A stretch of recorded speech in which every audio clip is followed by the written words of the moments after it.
Meeting of the Monmouth City Council. I'm actually going to first call to order our Urban Renewal Agency meeting. We did notice that meeting for 6:30. So if you're here for council business, well, please indulge us while we take care of a few pieces of business for the Monmouth Urban Renewal Agency. So I will call that to order and ask our city recorder, Pam Dornbush, for the roll call, please. Ms. Beltz? Here. Mr. Carey? Here. Mr. Lopez? Present. Ms. McKeel? Here. Mr. Oberst? Yes. Mr. Ridgway? Here. Chair Koontz? I am present. We'll go ahead and do the Pledge of Allegiance. Please stand if you're able and join us. And Councilor Carey, can we get you to lead us?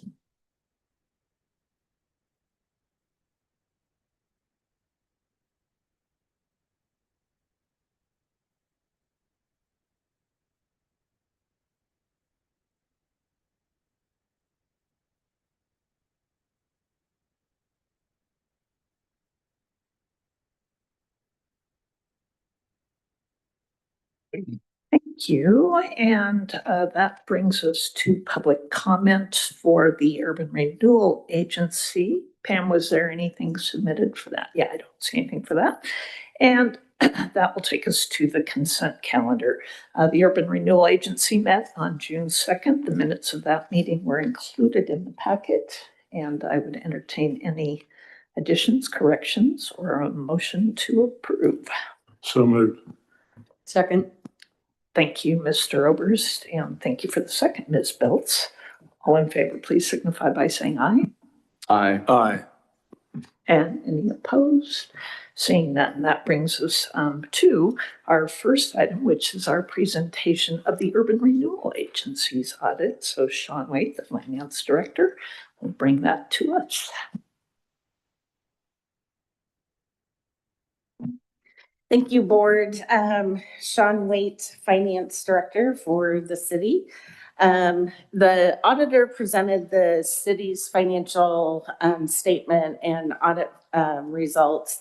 They don't present for the Urban Renewal Agency. That's just historically how they've done it. It saves us a little bit of money as well. So I'll briefly go over that and answer any questions that you may have. So Koontz Velasquez and Associates completed the Monmouth Urban Renewal Agency's financial audit for fiscal year ending June 30th, 2025. Tonight, I'm here to present the report and answer any questions that the board may have.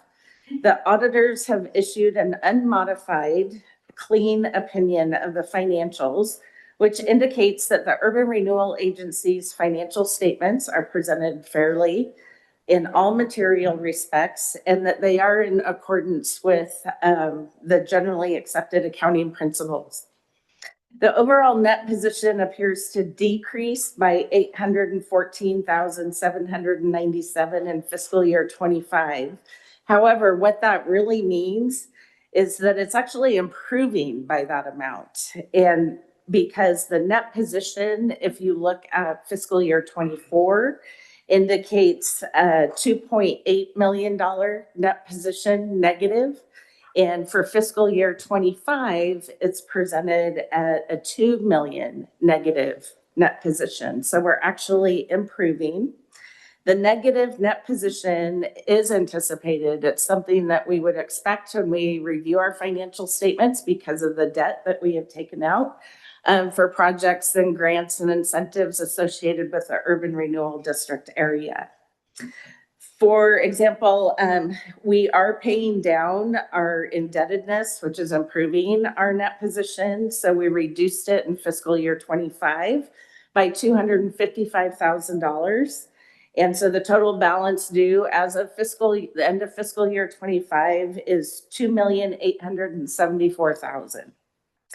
Considering the debt and strong incremental property tax revenue overall, the net position is strong and the ability to pay off our debt is supported in the financial statements. The governmental fund balance increased from $283,403 to $837,242. and the agency ended the year in a stronger than budgeted position. This primarily was because private development was slower than anticipated, which delayed some grants and some projects in the urban renewal plan. Incremental tax revenues are stable, although no additional borrowing was pursued in fiscal year 25, and they happen to mention in the report, or 26. We didn't pursue additional funding in 26 either, but interest earnings remain strong and above budgeted amounts as well because our beginning fund balance continues to grow. That really highlights the report. There were no audit findings or material weaknesses or deficiencies. So with that, I'll turn it back to the board for questions. Anyone? And I see that there was one recommended adjustment. The auditors recommended one adjustment. So I don't know if you want to explain that. It's pretty immaterial, but. Yeah, there was one adjustment recommended, and it was actually just an accounting error on our side. So we did make that adjustment to keep our books clean for fiscal year 26. Yes, Mr. Carey and then Mr. Oberst.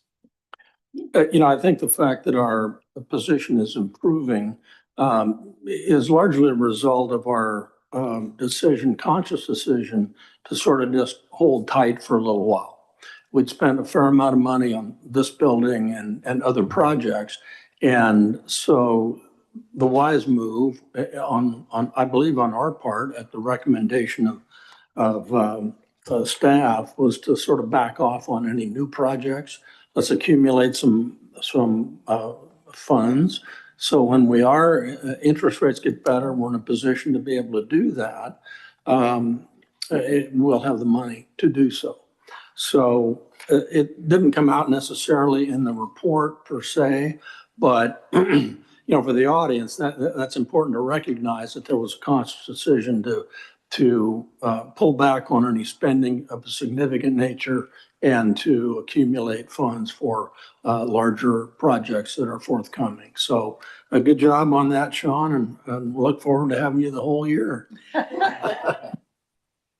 Mr. Oberst. Two things, just a reminder to everyone that this is the 2025 audit because of the various forms of upset in the finance department that kind of pushed that audit to now instead of last fall. And then, I look at the debt on the Urban Renewal Agency and it's part of me doesn't like debt, says that's a bad thing. But one of the things I understand is urban renewal agencies are about taking on debt and using the tax increment, taking the debt to be able to do projects now and use the predicted and frankly very reliable tax increment to pay them off. Is that a fair statement? Okay, thanks. Mr. Lopez. Thank you, Chair. Chair, would you accept a motion? Indeed, I will. All right. I move to accept the fiscal year ended June 30, 2025, Monmouth Urban Renewal Agency's annual comprehensive financial report. Second. Thank you, Mr. Lopez, for the motion and Mr. Oberst for the second. Any question? And could you please get a roll call on that? Ms. Beltz? Aye. Mr. Carey? Aye. Mr. Lopez? Aye. Ms. McKeel? Yes. Mr. Oberst? Aye. Mr. Ridgway? Aye. Chair Kuntz? Aye. And that passes. Thanks again, Sean. I know you're learning this stuff as you go, so I appreciate it. Our other item of business tonight brings Suzanne Duffner to the table. This is to consider a general grant assistance request similar to the ones that we funded in the 25 year. That was our major source of activity. So Suzanne.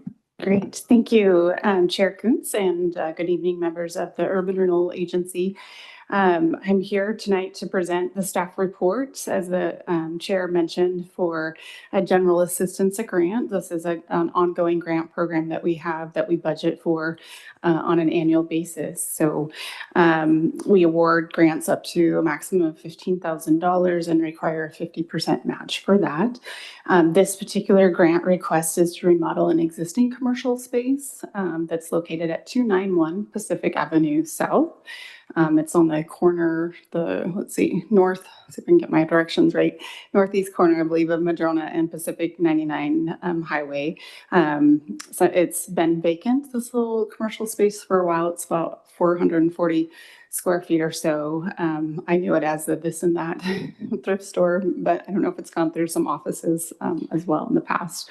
But yeah, like I said, it's currently been vacant, and the business owner is looking to move their salon, hair salon, to that location. And so this space needs, since it hasn't been occupied for a while, it needs a lot of love in terms of the electric, plumbing, mechanical systems, flooring, cabinets, ADA, painting, lighting. So quite a bit of improvements to make that a viable space for commercial use. The business is the Beauty Lounge, which is a longtime business that's been here in Monmouth. I believe it's almost coming up on its 20th anniversary, so pretty exciting. And they're looking to move from their current location on Main Street to this space.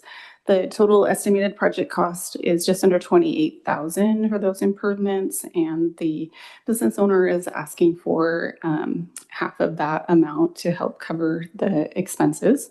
The applicant did provide cost estimates from the various contractors, electricians, plumbing, and the HVAC contractor. Those have been attached as part of the application for your information. There's also some photos of the existing space showing a pretty shell in need of that extra improvements. And in terms of what we look for approving these urban renewal grants, is it consistent with the goals of our plan and the objectives that we're trying to achieve? And so one of the goals of the urban renewal plan is to promote the redevelopment of commercial properties on commercial highway, in our commercial highway sub area on Highway 99. And so a lot of the grants you've seen in the past have been in the Main Street district. So it's kind of exciting that we're able to share these funds in other areas, commercial areas, and revitalize those in the city as well. So it's definitely consistent with that goal, and also increasing business activity for a space that's been currently vacant for some time. And then in addition to, of course, the economic development benefits of retaining an existing business and keeping those jobs in Monmouth. So staff is recommending approval. You'll see some alternatives in the staff report on page 56 of the packet. There are sufficient financial or funds available. We've budgeted $45,000 this fiscal year, so we're just started out and we haven't approved any yet. So we do have the full funds available. It's my understanding the owner's intent to get started right away on this new space. You'll see in the proposed motion that I've worded it such that you'd be approving up to $15,000 or one half. What we pay just can't exceed 50% or $15,000. So in case the costs go up and they're eligible, these are just estimates, or they go with a slightly different contract, it would give them that benefit of not having to come back here to get approval up to that $15,000. And it's just about $1,000 difference. I think they're half of the current estimate is about $14,000. So just would give them a little bit of wiggle room for that, if that makes sense. I hope I explained that okay. And the business owner is here as well, in case there's questions I can't answer. With that, I would be happy to answer questions you might have about the report. Yes, Ms. McKeel and then Mr. Lopez. Thank you. So I really understand the idea of like sprucing up businesses, making them presentable on the outside, fixing things up on the inside. I'm wondering about the air conditioner or the heat pump. If we had another business in town in the urban renewal district that their air conditioner broke, would they be able to apply to get their air conditioner replaced as well? Yeah, that's a great question. As long as we have funds available and the property's in the urban renewal district, and their permanent improvements to the building, they're not like just window unit that could be like taken out or something of the district. We want those benefits to stay in the district over time. Then yes, they could go through the same process of making application. And I just caution the applicants that want to apply for that is to make sure to come in and get the approval first before they would purchase or make those improvements, because that's a prerequisite or a requirement that you get approval first before you do the work. So, yeah. And then I had a quick question about that. Is there any requirement that they improve the value of the property, or not particularly, right? We want to make sure these are properties and these businesses are viable. Yeah, but at least for the general assistance grant and the facade grants, we don't have it as a criteria. We're looking more, is it consistent with the plan? And are they eligible improvements that we outline in the grant guidelines? For, larger projects that we've contributed towards SDCs, we absolutely will look at, that, if there's a larger incentive that's helping that project fill the gap, then that is the ultimate goal, right, of urban renewal, is to improve the property tax value within that district. So when the urban renewal ends or expires, all the taxing districts, including the city, the fire district, the county, will benefit more so than if you hadn't done the urban renewal plan in the first place. So, yeah. Right. Mr. Lopez and Ms. Belts. Thank you, Madam Mayor.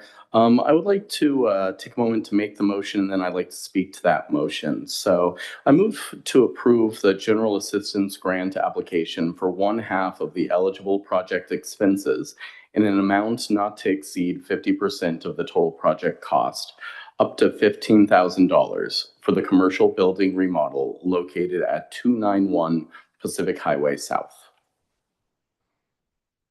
Second. Thank you, Mr. Lopez, for the motion and your microphone, and Ms. Belts for the second. Did you have another question, Ms. Belts? If I may speak to the motion briefly. I'm incredibly excited to see this application come before us.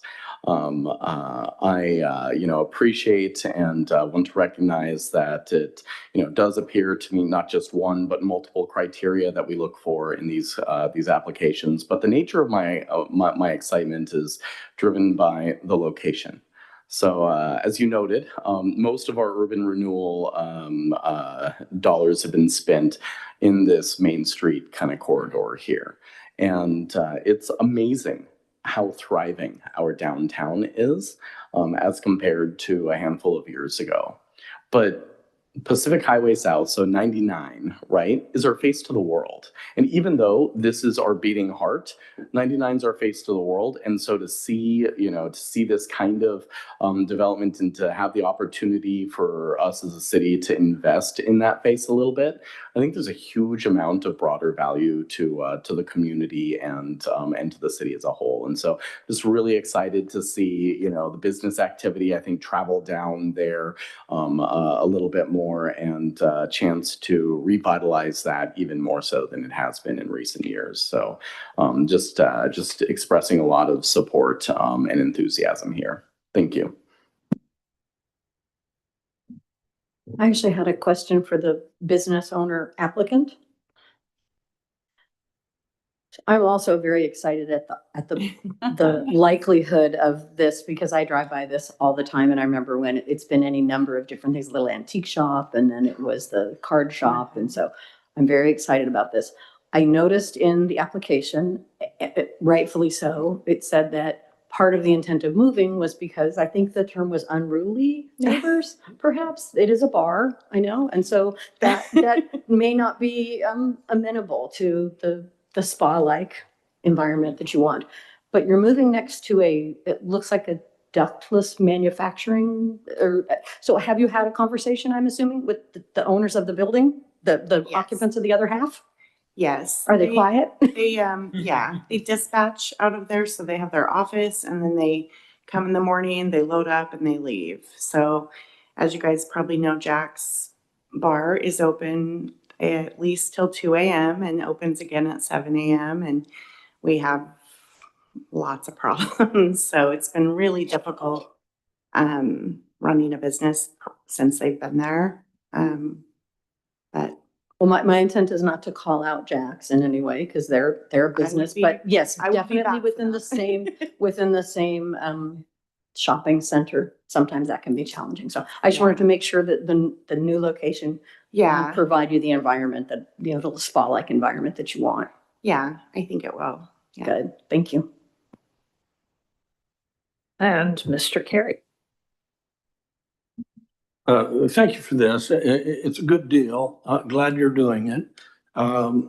It's exactly the kind of thing the Urban Renewal Agency can help with, to redevelop existing properties and revitalize, a help in revitalizing sort of that south end of Pacific Highway. I have a couple questions for you. You're Tamara, is that correct? Yeah. How many people will you employ? Will that just be you or will there be one other? Or So there's two? 5 of us. Five altogether. of you in 400 square feet. Wow. Well, so yes. Yeah, well, you get So along, three, obviously. 3 working at a time. Yeah, So a couple of the girls just work a couple days a week. sure. So, but the 5 of us have been together. The shortest amount of time was 15 years. Mhm. And the rest of us have been together the whole almost 20. So that's good. That stabilizes employment in town and makes for a better environment for them. Do you have a current lease agreement with the owner? Where I will be moving to? Yeah. Okay, good. Yeah. There's been a concern expressed in the past by applicants that, well, we put money into the facility, into the building, and then they jack my rent up. But if you've got one in place, you're good for the foreseeable future anyway. So this is a good deal. And Suzanne, do you, just to clarify on the motion, this is not to exceed 15,000? Yes, or 50% of the total cost. So if, for example, the total eligible project costs come in as currently stated in the application, that 28,000, we'll only be able to pay 14,000. Right. But if her estimates come back a little bit, or the actual cost comes back a little higher and it's 30,000, with this motion, we'd be able to go up to the full 15%. Sure. What if it comes in 35,000? Yeah, though we're still at 15. 15, yeah, so not to exceed. Yeah, all right, very good, thank you. Yeah. Good question. Any other questions? Seeing none, I will ask Pam for a roll call on the motion to approve the general assistance grant for 1/2 of the eligible expenses in amount not to exceed 50% of the total cost of the project of 15,000. Ms. McKeel, Yes. Mr. Lopez, Aye. Mr. Carey, Aye, Ms. Belts, Yes. Chair Coons. Yes, and that motion. We have more. Mr. Ridgway, Oh, Mr. Oberst. Motion passes. I know. Thank you for that. And thank you, Tamara. I was so excited that you're going to be able to move into that space. So, and with that, I would entertain a motion to adjourn the Urban Renewal Agency. So moved. Thank you, Ms. Belts. All in favor, please signify by saying aye. Aye. And seeing none opposed, we are adjourned.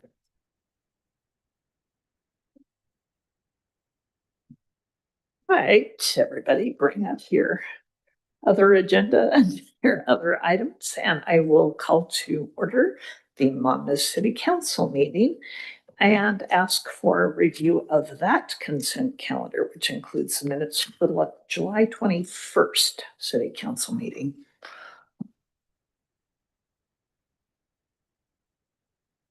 Oh, I guess we better do roll call on this just in case. I didn't see anyone go, but. Counselor Belts. Here. Counselor Carey. Here. Counselor Lopez. Present. Counselor McKeel. Here. Counselor Oberst. Here. Counselor Ridgway. Here. Mayor Coontz. I am present. All right, now the consent calendar. So moved. Is there a second? Second. Thank you. It's been moved and seconded to approve the consent calendar as submitted. All in favor, please signify by saying aye. Aye. Aye. And opposed, seeing none. All right, that brings us to public comments this evening. We will entertain public comments. In this portion of the agenda is an opportunity to listen to community members. Counselors may ask clarifying questions of the speaker, but will not engage in dialogue. Speakers are allowed 3 minutes to present information relative to city business. Tonight, we do have a work session item. We will not be taking public comment on that. And then obviously we will have an opportunity to discuss that further if we do, and folks will be notified that that is on another agenda. Councilors may also come to a consensus to ask the city manager to research or respond at a future time to a public comment item or schedule a future agenda on the topic. And council will not hear complaints against individual employees. All complaints should first be addressed to the appropriate city department head and/or city manager. So with that, our first comment tonight, Priscilla Kennan. And again, come on up, push the center button, the red light comes on, name and residence.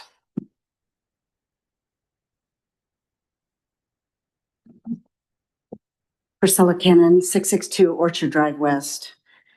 A few of us were concerned about the number of growing calls to the shelter. So we pulled a report from the police at the address, 300 North Stadium, which is the Church of the Park homeless shelter, from June of 25, which was the ribbon cutting, to June of 26.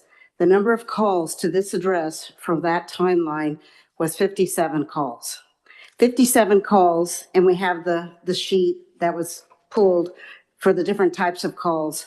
There were also fire department calls along with that.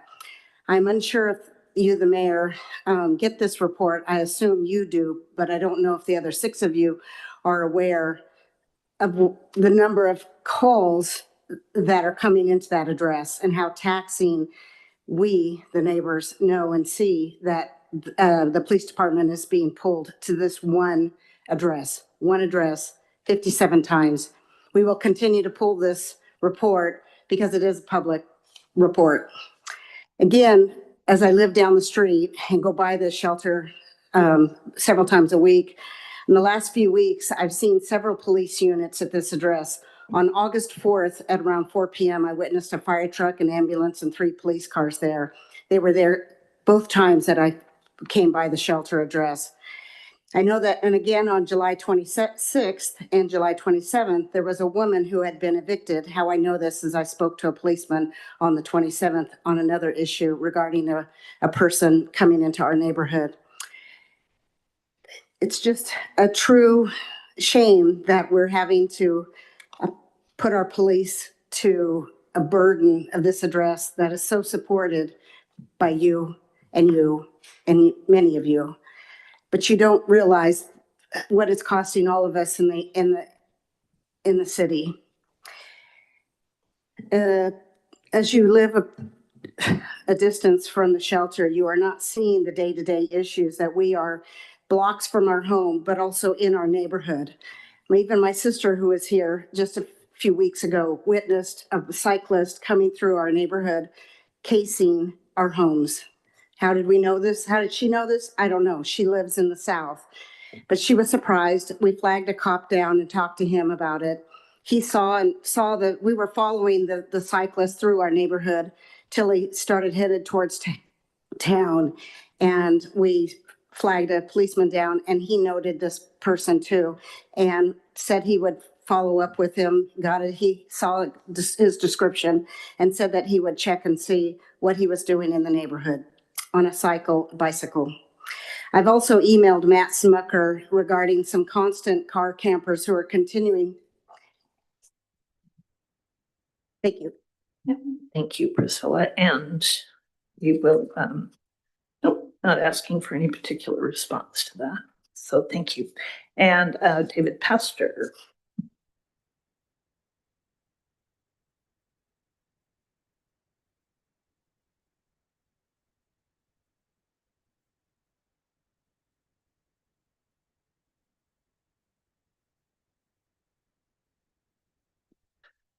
Good evening, Madam Mayor and members of the City Council. I'd like to quote a portion of the Oregon Revised Statutes 260.432 for you. It's that a public employee may not engage in any of the following activities while on the job during working hours or while otherwise acting in a public employee's official activity. It's in reference to political activities. And the E item is to promote or oppose the adoption of a measure or recall of a public official. The Secretary of State's Manual on Political Activities for Public Employees has a clarification. It's from 2024. It says the public bodies who use public funds to inform voters of facts pertinent to a measure, they may do that if the information is not used to lead voters to support or oppose a position.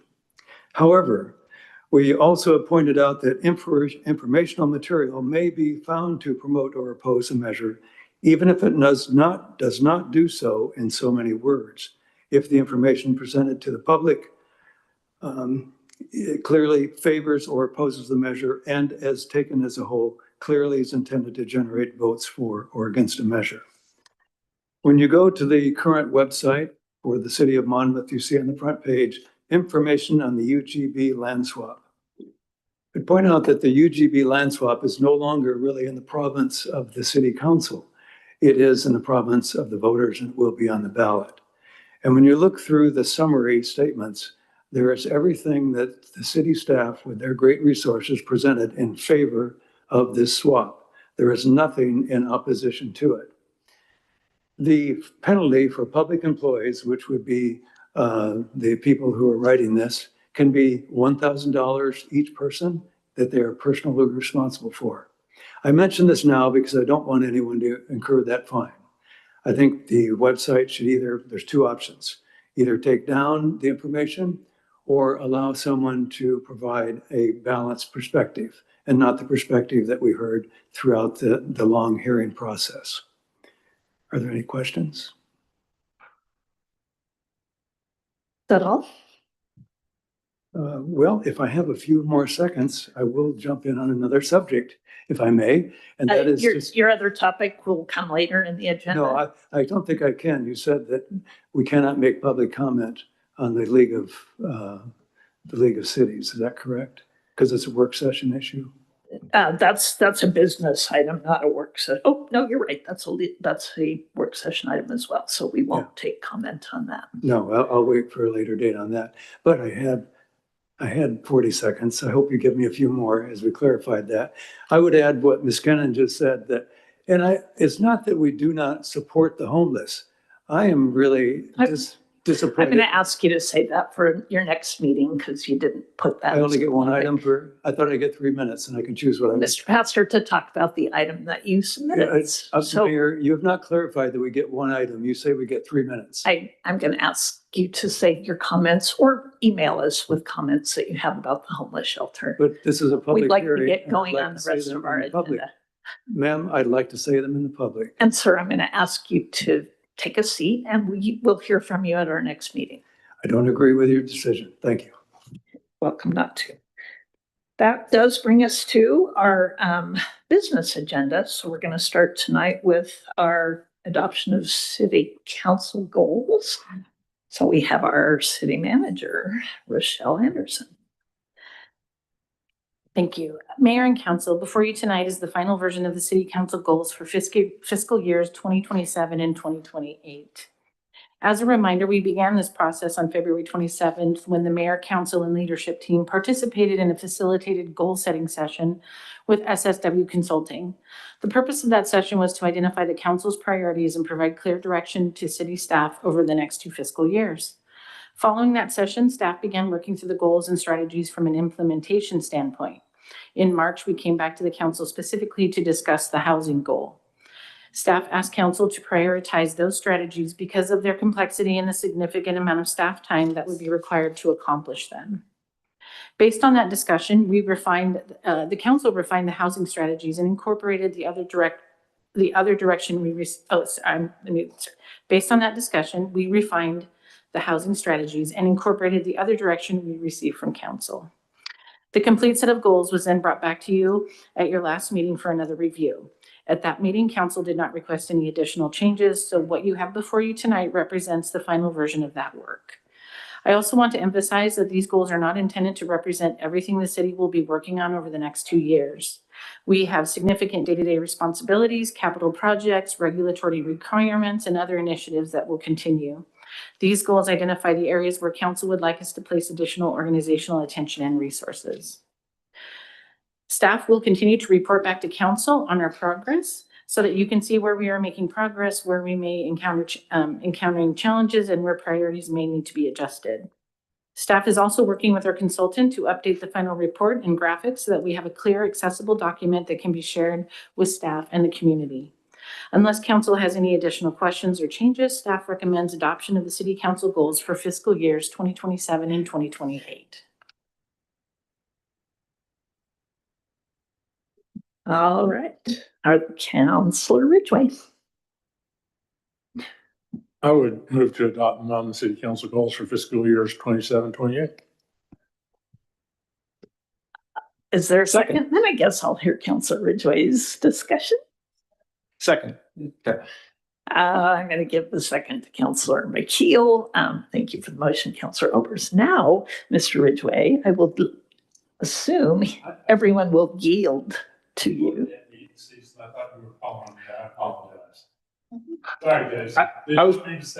I was prepared to make a motion, but that's just fine. But I did have a follow-up comment. Wait, hey, give the motion.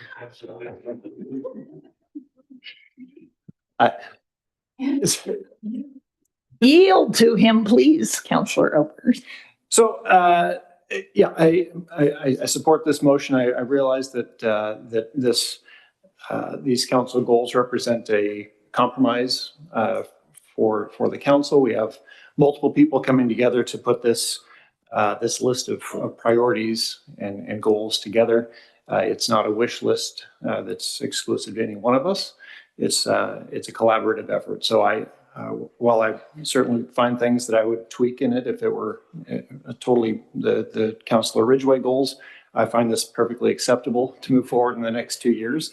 And appreciate that we were able to put our heads together and make a more perfect product than what it was. So thank you. Other comments or questions? Well, then I'm just going to ask for the roll call, please. Counselor Beltz? Yes. Counselor Carey? Aye. Counselor Lopez? Aye. Counselor McKeel? Yes. Counselor Oberst? Yes. Counselor Ridgway? Aye. Motion passes. All right, you have goals. I mean, I'd say get to work, but you've got a lot of work going on already, and appreciate, again, thanks, Councilor Ridgway, for those great words about that process. That does then bring us to the first reading of Ordinance 1422, an intergovernmental agreement with the City of Independence and Western Oregon University regarding the Monmouth Independence Trolleys. So, Rochelle. Mayor and Council, before you tonight is the first reading of Ordinance 1422, which would approve the intergovernmental agreement between Monmouth Independence and Western Oregon University and formally establish the governance structure for the MI Trolley. As Council knows, the trolley began as a demonstration project supported by a $3 million appropriation from the Oregon legislature. The purpose was to determine whether there was sufficient demand for an intercity transit connection between Monmouth and Independence while also supporting Western Oregon University, economic development, and tourism. The ridership numbers have demonstrated strong demand for the service. The trolley averaged more than 11,000 rides per month during its first 2 years, and that demand has continued to grow in the third year, with some months now experiencing approximately 13,000 rides. We have also been successful in securing additional funding. In 2025, the trolley received approximately $750,000 in STIF funding, and a portion of that was 5310 funding, which is federal. And Monmouth also received $1.75 million through HB 5006, including $1 million for operations and $750,000 for equipment. As we move beyond the demonstration phase, we need a formal governance structure for how the trolley will be managed, operated, and funded going forward. That is what this IGA is intended to accomplish. The agreement establishes 2 commissions, the Monmouth Independence Trolley Operations Commission, or MITOC, and the Monmouth Independence Trolley Advisory Commission, or MITAC. MITOC is a staff-level commission and includes 3 representatives from each city and 1 representative from the transit district. Its focus is on the operational side of the trolley, including developing operating rules, policies, procedures, work plans, and service plans. MITAC is the broader community advisory body. It includes appointments from Monmouth and Independence, Western Oregon University, and representatives of several populations that use or are impacted by the service. MITAC will provide oversight of the trolley, approve operational plans and budgets, and help ensure the service continues to meet the needs of our communities. One of the most important responsibilities of MITAC will be identifying, developing, and pursuing new funding sources. That is particularly important because approximately half of the grant funding supporting trolley operation has already been expended. We know there is demand for the service. The challenge now is developing a sustainable funding model that allows it to continue beyond our existing grants. Council first reviewed this IGA at a work session in February of 2025, and the City of Independence subsequently approved the agreement in the fall of 2025. Since then, the 2 city managers, myself and Kenna West, have been working with Western Oregon University to finalize the language and clarify the roles and the responsibilities of the 2 commissions. The staff report identifies the primary changes that have been made to the IGA since Council originally reviewed it. One change I inadvertently did not highlight in the staff report is Section 19, which was added at WU's request. That section clarifies that WU will actively participate in the trolley through its role as a party to the agreement and through its appointment to MITAC, but WU is not obligated or expected to financially contribute to the trolley, MITAC, or MITOC. I wanted to specifically point that provision out tonight so Council is aware of it before moving forward with the ordinance. Tonight is the first reading of Ordinance 1422, and staff recommends that Council complete the first reading. So if you have any questions, I'd be happy to answer them. Mr. Councilor Lopez. Thank you, Madam Mayor. And I'll preface the question with, gosh, I'm so excited that this is finally before us. I recognize how I recognize how complicated bringing together, multiple separate, municipalities and governmental entities under the same agreement in a way that all the lawyers and all the personalities will, find palatable. And so and dealing with transportation, right? Transportation is complex by its very nature. And so my comment and question is not intended to throw a wrench into that. Golly, expected?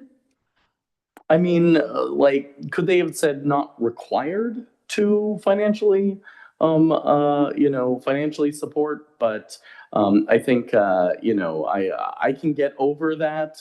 I don't want to throw a wrench into it. I don't want to restart any process. But I would like for the university to be a little bit more enthusiastic about getting behind this, because it serves the community as a whole. It serves the university, and the overall livability of the university and of this town is something that is key to the success of all of us, but especially the university. I recognize that the university is our largest employer in town, and a key to our culture in Monmouth. But golly, I just wish that they were a little bit more willing to come to the table. So in terms of signing an agreement or supporting an agreement, yeah, I support it. but gosh, I expect them to at least want to be here, and maybe they do want to be here, but changing that, adding that provision to essentially just, cover their butts and say, no, we will not expect to ever contribute to this. That's kind of hard. Were I writing it and word crafting it, I would just change that expected to they are not required. But, I do expect them to come to table at some point. Maybe not today, maybe not in 10 years, maybe not ever. But I just wish they were stronger partners. And that's the sentiment to my comment. And I can address that a little bit. Rochelle obviously has spoken to them in depth about this, but I can talk to you a little bit about the philosophy. There have been discussions about university funding, but not from the university itself. There is a completely separate process that they go through each year, which the students determine how to allocate fees that are assessed for them to literally allocate. In fact, there's a state law that the university cannot have any input into that process. That process is one that was still being explored. They fund a number of, obviously, their clubs, even some of their student enrichment programs. And there is still a potentially ongoing discussion about could they allocate a piece of those fees to support the trolley, but it cannot be a part of the agreement. So that is a nuance, maybe. I don't know if that helps. It still, but this was, at one point, they just said, this doesn't involve us, and we won't even consider it. And we got to this, so I am okay with this. Does that explain that? I think the process we've been going through for the last year. Yes. So to have them a part of it is a win. And the language, we went back and forth. It's been, Kenna West is also, her background is an attorney, so it's been an interesting process. I've learned quite a bit, but having them involved is I think the most important. But I understand your comment. My concern, I think, was more about about support in general as opposed to specifically fiscal. And I recognize that things get complicated, but and that does help. That's good to know that there are potential funding mechanisms that are related to the university. And again, I'm thrilled that they're that they're willing to be party to this finally. But just know, if you're listening out there, university folks, we want your partnership. We're here with open doors. Thank you. Councilor Ridgway. Thank you. So my question's, I guess, a bit rhetorical, but I'll come back to it. Is who's going to pay for the trolley as a whole? And we have costs, as far as I can tell, are about $90,000 per month for operations as it is now, or roughly 1.1 million per year. And I know we're not discussing funding yet because that's the whole purpose of these commissions, is to develop some way to pay for funding. Hopefully they can find a rich private donor that can put it on their shoulders and carry it forward. I'm doubtful. I'm a realist. But if we're trying to reach that target goal of $90,000 a month, and we have two partners that, to the best I can tell, are not in a position where they can help pay out of their budgets, then I'm, in defense of our Monmouth taxpayers and ratepayers, I don't want to share an unbalanced burden.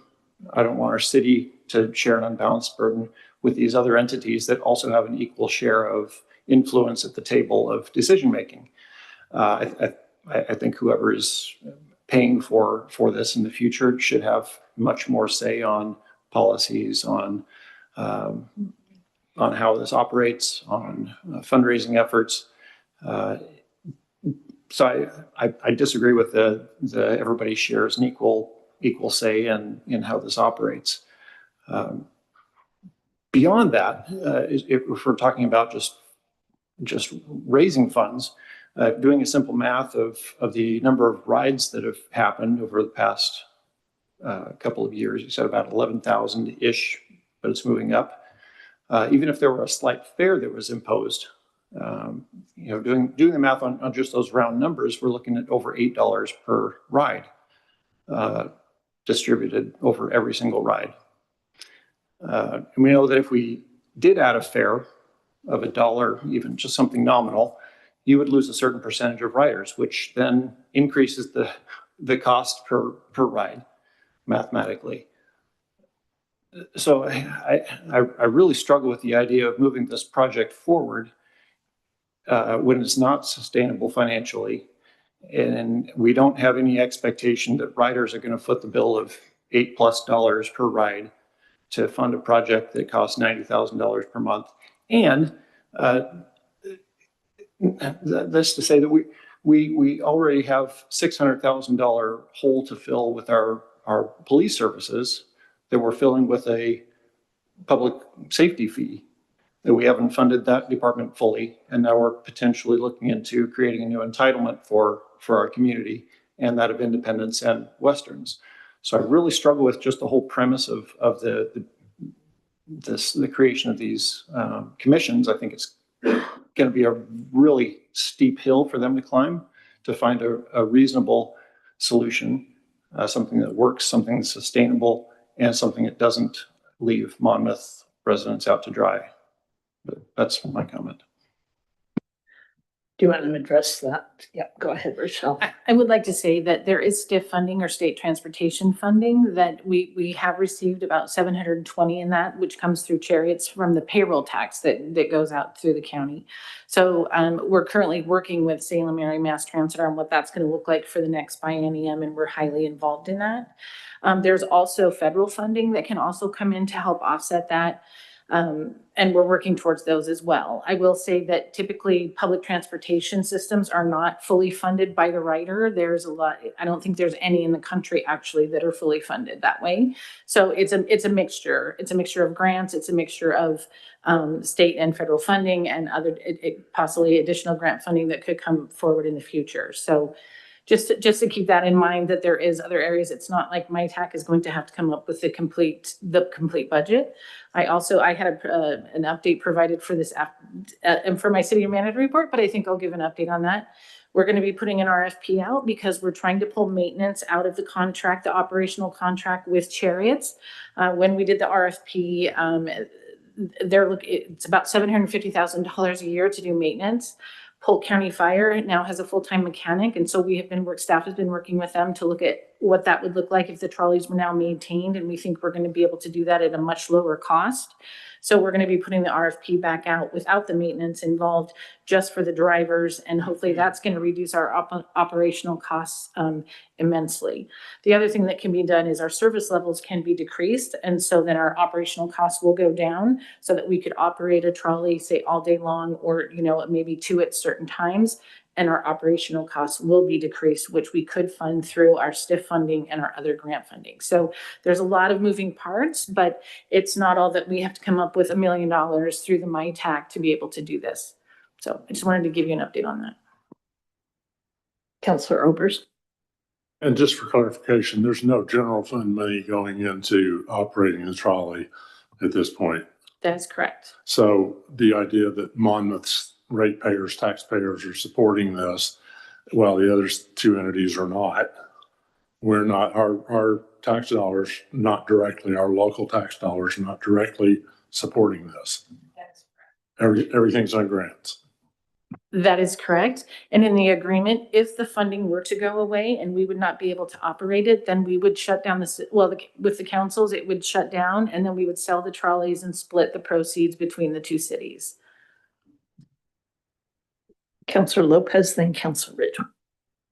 Thank you, Madam Mayor. This line of questioning has really elicited a couple more detailed questions, one of which Councilor Oberst beat me to. So it sounds like in the trolleys, I'm going to expand that just a little bit. So in the trolley's existence, not just currently, but in prior years, has Monmouth paid any money directly to operate or support the trolley? We did not. It was all Okay. grant funding. And then my understanding, and again, just reading this back from my understanding of what's been presented before us, the purpose of creating this IGA and creating these two committees would be that we would find a way to operate it intergovernmentally with some structure around making decisions. That's the operations committee. And then the advisory committee would look into, I think, some of those broader deals or broader issues regarding, securing pathways for funding, et cetera. So would we expect then that advisory committee would then come back to the cities of Monmouth, Independence, and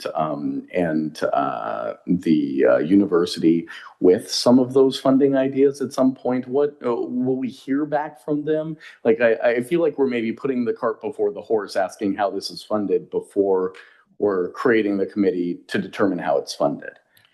That's correct. And because this is new, and that would be one of the things where it would come back to the councils to keep everyone updated, and so that making the right decisions moving forward with this service. Okay, thank you. And then my final question, what are the off-ramps? And I think you might have covered that just a moment ago, but if at some point Monmouth says, hey, we want out, how easy is that? What's our off-ramp? Or if we say, hey, we don't agree with the decisions of this committee and there's a split. Not that I think that's going to happen, but just as, as kind of a safety valve. Yeah, I don't know that off the top of my head. I'm looking at the agreement to see if we can get out of the agreement. It's going to come down if we can get the funding or not, really, at the end of the day. And both cities can't afford to operate it individually or whatever. So, yeah, I am sorry. I wish I could answer that more eloquently. That's okay. It's going to be, the operations committee is going to be able to go to the advisory committee and say, we no longer have the funding. We're going to need to shut this down and then move forward through that process. And I'm not a lawyer. I did look through it. I couldn't find anything clear there either. But clearly, if there's no funding, there's nothing to try to take or get. And then I guess my final question is, does this agreement commit us to devoting any funding? It does not. Right? I rest. Councilor Ridgway. Just one follow-up. You mentioned that there are two or three different cost-cutting measures that might prolong the length of time that we can offer services with the amount that's already budgeted and allocated through the grants. Are those things is there a reason why we couldn't implement those practices now, or are we waiting until our funds dry up and then asking for more then?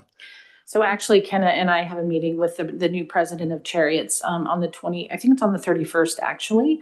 So we're going to go talk to him, explain our situation, and talk about what options we have in regards to the service levels. And then we will be implementing that right away, right? Because we would like to be able to, I think right now we have funding that could go through February, March timeframe if we kept it at the current service levels. And we'd like to get us through the end of the year, because hopefully in the next, the STIF funding will then be reallocated through Chariots for the next round, and we can get that for the next 2-year biennium and take a look at what that will be in regards to paying for the service. All righty, we do have a motion. No, we do not, because I'm just going, Councilor Carey. One of the things that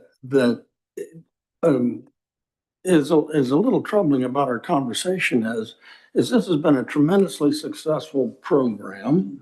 We've got people engaged at far beyond what we've ever talked about or anticipated. And all we're worried about is how's it gonna fail? Well, we're trying to put something together that will allow it to succeed. And, and I got some problems with the document, but let's think about the tone of this thing. I mean, from the moment this was addressed, whether it's in budget committee or anything else, we've had arguments about we're not paying a dime for this thing. Well, nobody's asked you to. Nobody's asked to. And we're going to charge the advisory committee with finding funding, among other things. And so all of this doomsday stuff is premature. It's premature. May happen, but it's premature at this point. So let's put a positive spin on this thing and move it forward. Now, that said, I'm concerned, and by the way, Western is a consumer. They're not really a key factor in this as the two cities are, except for the fact that one of when the state appropriations occurred, there were a number of things called out that this would support. One of which was local economic development, connectivity between cities, access to Western Oregon University, and tourism. And those were what were called out in the appropriations.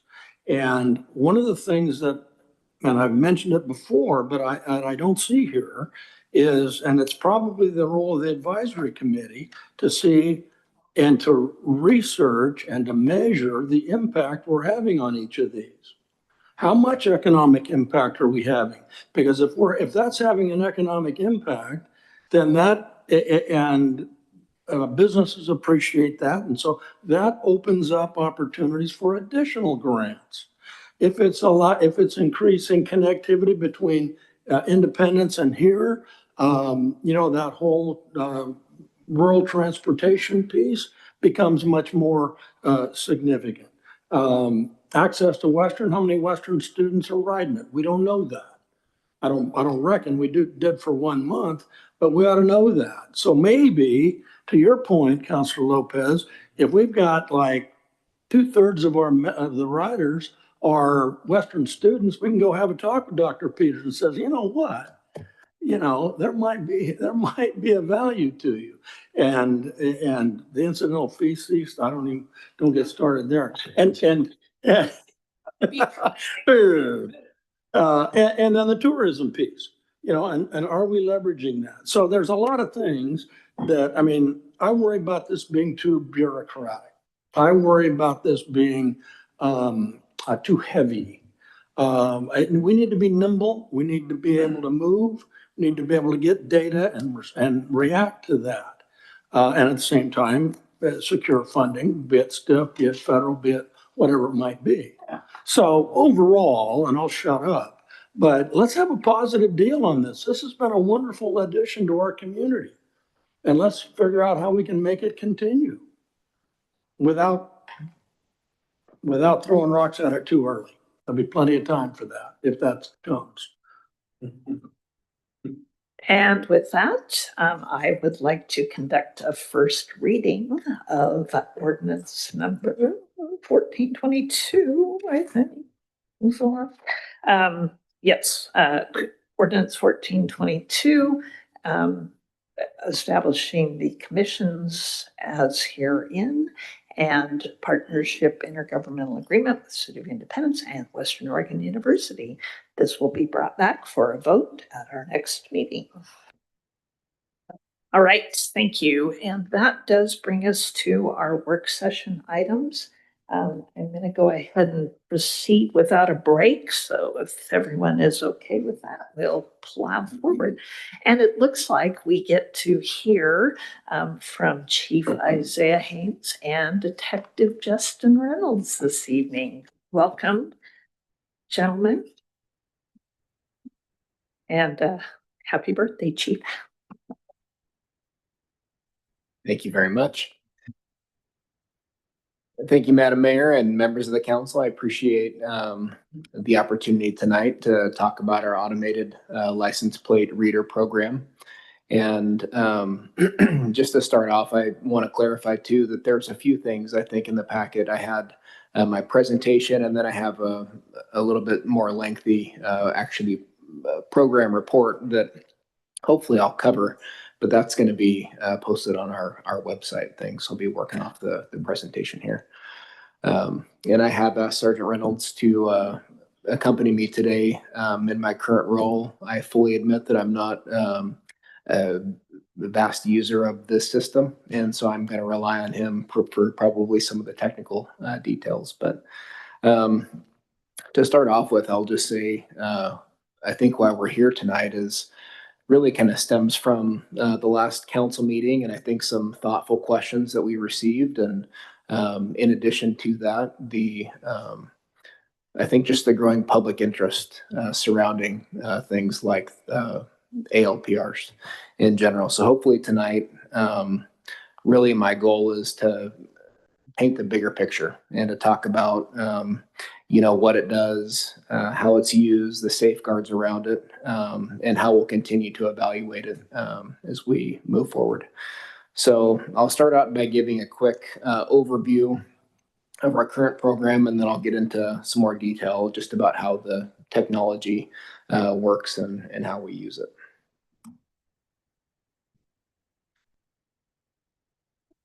So at a glance, this is just kind of a basic snapshot, and I'll get into the details about these, but at a glance, you'll see that we have two fixed ALPR cameras. There's one on Highway 99, right at the entrance really of the police station, and one actually right outside here that's on Main and Warren Street.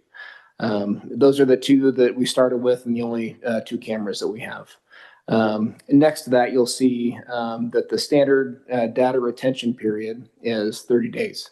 That's spelled out, and we'll talk about that a little bit more in Senate Bill 1516, but that is our current retention period for all data. There is a caveat to that if there is a current investigation, that involves that data, that we may keep that longer. And I'll just tell you that we have really the way we would operate is that we would take that snapshot, download it, and put it on our evidence system so that really this would still be purged in the Plate Ranger system. The next figure there is the 3986, and that's our current annual program cost. It's really broken down. It's per camera, so I think it's $19.93 per camera per year. We did have some upfront costs for this related to the installment and kind of the setup that we saved on. And then furthermore, just to point out that this is for authorized law enforcement use only. This isn't something that everybody uses. You have to have, there's a number of different safety features. It's got to be authorized law enforcement, but also sign-ins, acknowledging certain restrictions of the system. So we have those things in place. Something else that I kind of want to just point out here is that ALPR is, we look at it as an investigative tool. It's not a standalone system that is doing work by itself. We have many tools that we use throughout the course of our duties, and this is one of them. And we'll talk about some of that today, but it's not, doing things, like I said, on its own or enforcing the law. That still takes human touch and investigators to actually walk through steps to do that. So that's our program at a glance, and I'll talk a little bit more specifically about what it does, and I think just as importantly, what it doesn't do on the next slide here.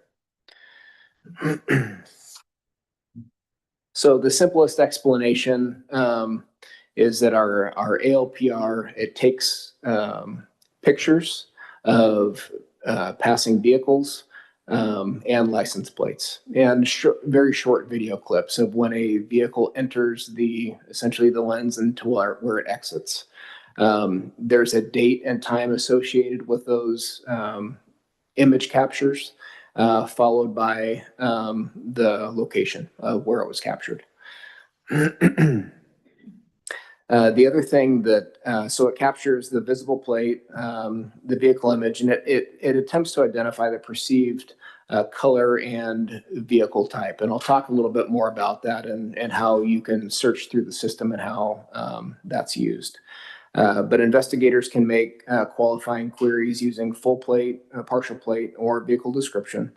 And again, this helps develop leads, establish timelines, but the information still has to be evaluated and corroborated by an officer.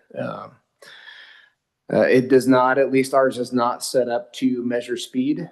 There are systems, and I'll acknowledge, that are out there that can do these things. And ours, to be honest, had we had a number of cameras, back to back to back or more, I guess, commonly spread throughout town, there is that functionality that you can do with these, but ours is not set up to do that. It's not operating as a red light camera. It doesn't track cell phones. That was a question that we'll kind of touch later, but there is technology that I think does do those things. Ours does not. It doesn't identify who is driving the vehicle. The snapshot, someone could argue, well, I can kind of see who's driving that vehicle. Well, that is a valid point, but it's when you see the actual thumbnail images, it's really tough to identify somebody that's in a vehicle, or at least make a positive identification. And it doesn't establish by itself that a crime occurred. This is us querying the data for something specific. So that's, in a nutshell, what the system does. And the next question is why we believe this is useful for Monmouth. I think to start this slide, I'm going to talk a little bit about just ALPR in general and its history. And it's been around. I just did an internet search, and ALPR has been around for almost 50 years.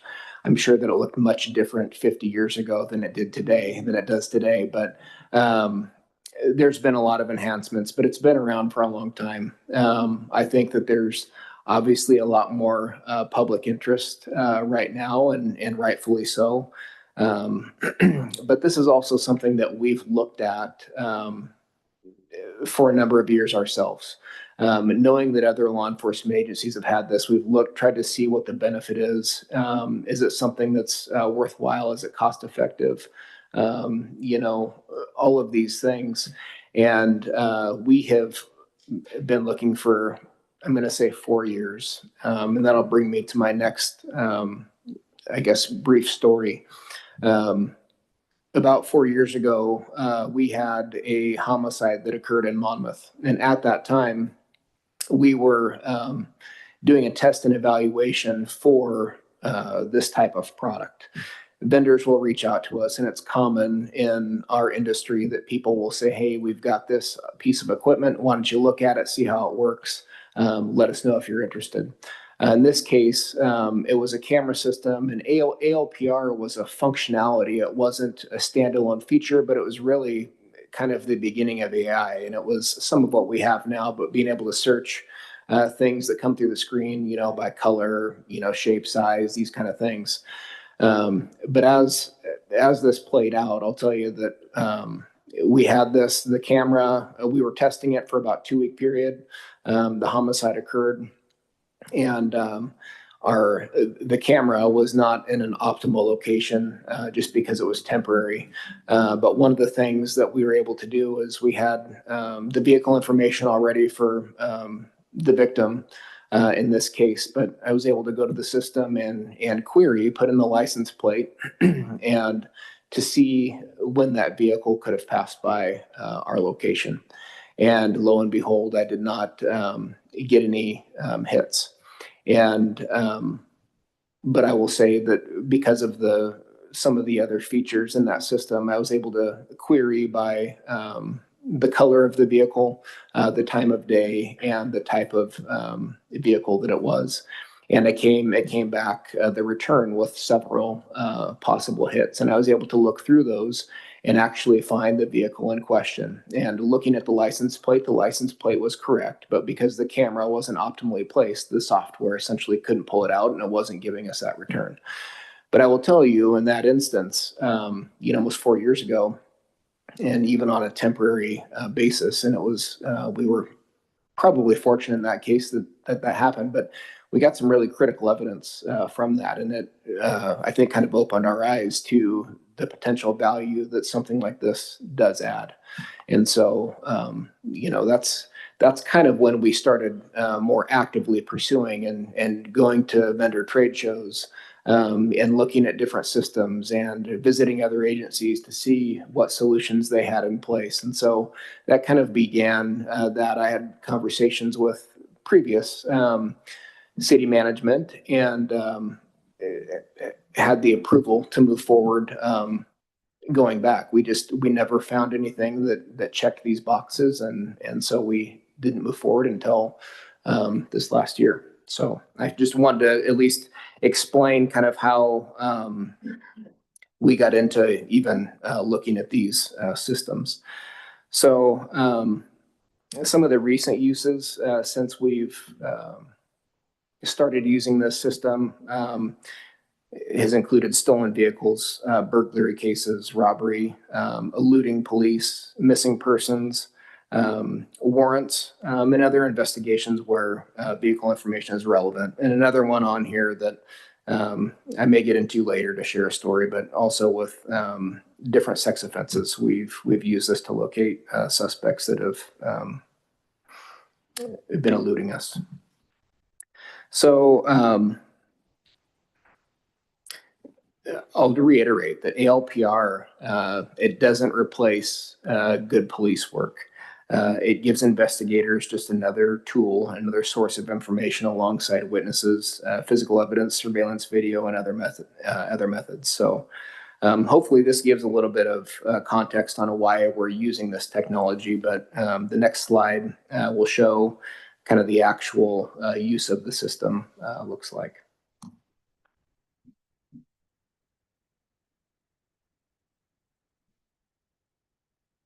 And I may have missed it. Ooh, I apologize.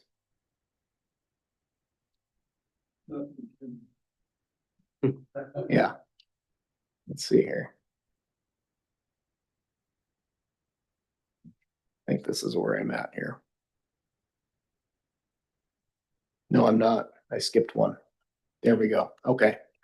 So again, our program use and results.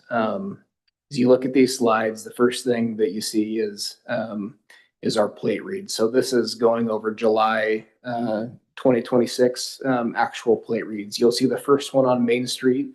It shows that in July we had 129,410 plate reads.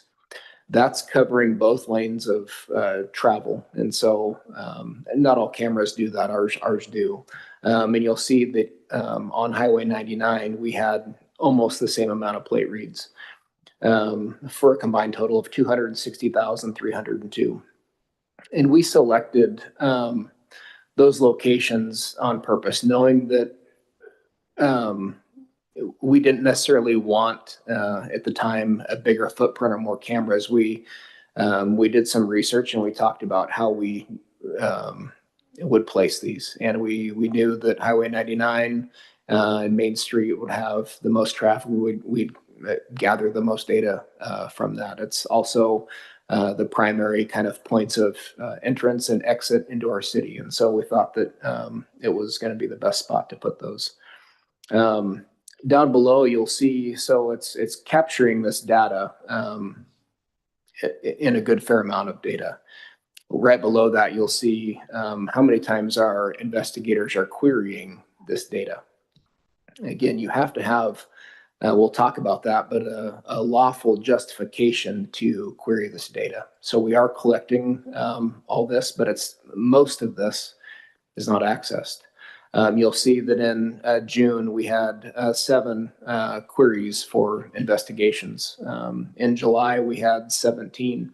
I think that, month over month, that will vary. And because not every case requires the use of ALPR either. It's in certain cases where it's important. Next to that, you'll see that Salem PD accessed that data on 2 occasions. One thing I want to bring up with there is that we do have an IGA with several regional agencies, Salem being one of them. And really what that IGA kind of spells out is that, here's the rules that we're going to follow in state law, and that we're going to have policies in place and certain things in order so that everyone's following the rules. So when you see that Salem PD is accessing the data here, they're bound by the same rules that we have for our own users. And so it's still going to log the date and time, location that a query was made, the agency that is making the query, the investigator that's doing it, and then their justification for making that query too. So it shows up just as we are using that.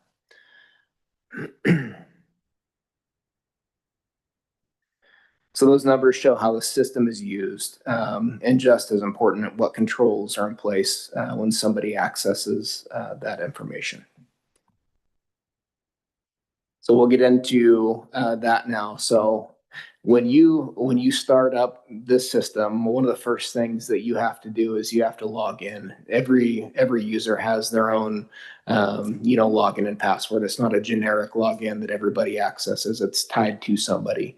The other thing you have to do is actually acknowledge certain boxes that say, hey, we're accessing a restricted system and it can only be used for these reasons, and that you're acknowledging that. And so that happens every time that a user gets into that system. Users have to, and it's part of Senate Bill 1516, and we had started doing that even before Senate Bill 1516 was passed. But an officer has to justify or log in their justification. So it might be a police report number. It might just say that it was for investigation of a sex offense, whatever it is. But that information has to be put in there for the officer to actually see the query plate.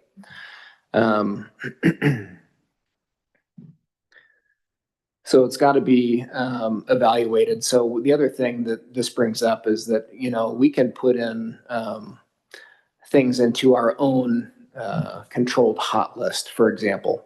And so that might look like if we get a stolen vehicle and I know that the license plate is ABC 123 and it just occurred, I can put that into our hot list saying, ABC 123, so that as the officers are riding around and they have this software up on their mobile data terminal, if that's in there, they would get an alert if that vehicle passed by one of the cameras. And it would be, again, an investigative step into us locating that vehicle and or the suspect.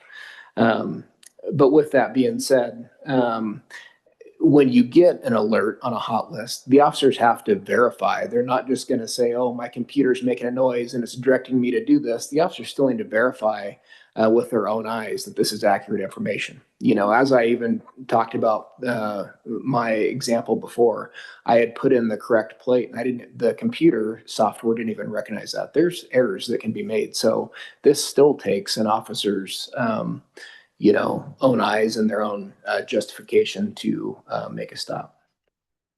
We talked about authorized users already, that everybody has their own login and have to do the acknowledgement. There's an audit trail. So in our policy that is also posted online, the lieutenant that oversees this program is in charge of doing regular audits. And what those look like is that he's looking through the system, and you see that, for June and July, there was 7 queries and then 17. What he's going to be doing is looking to make sure that they have the justification, that everything's tracking as it should, that we're following the rules, that there's not something in a hot list that we put in there and forgot and we left it in there. So he's doing regular audits of that system and tracking it to make sure that we're following best practices and our own policies.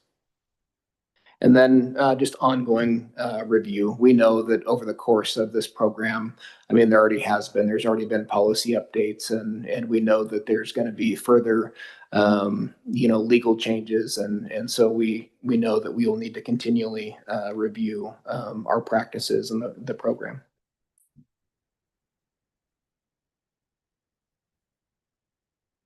So I want to talk a little bit about Senate Bill 1516, and I'm going to just read from this slide, but it creates a statewide requirements for authorized use, query logging, retention, policy, training, sharing, alerts, vendor contracts, audits, and public access to required policies and audit results.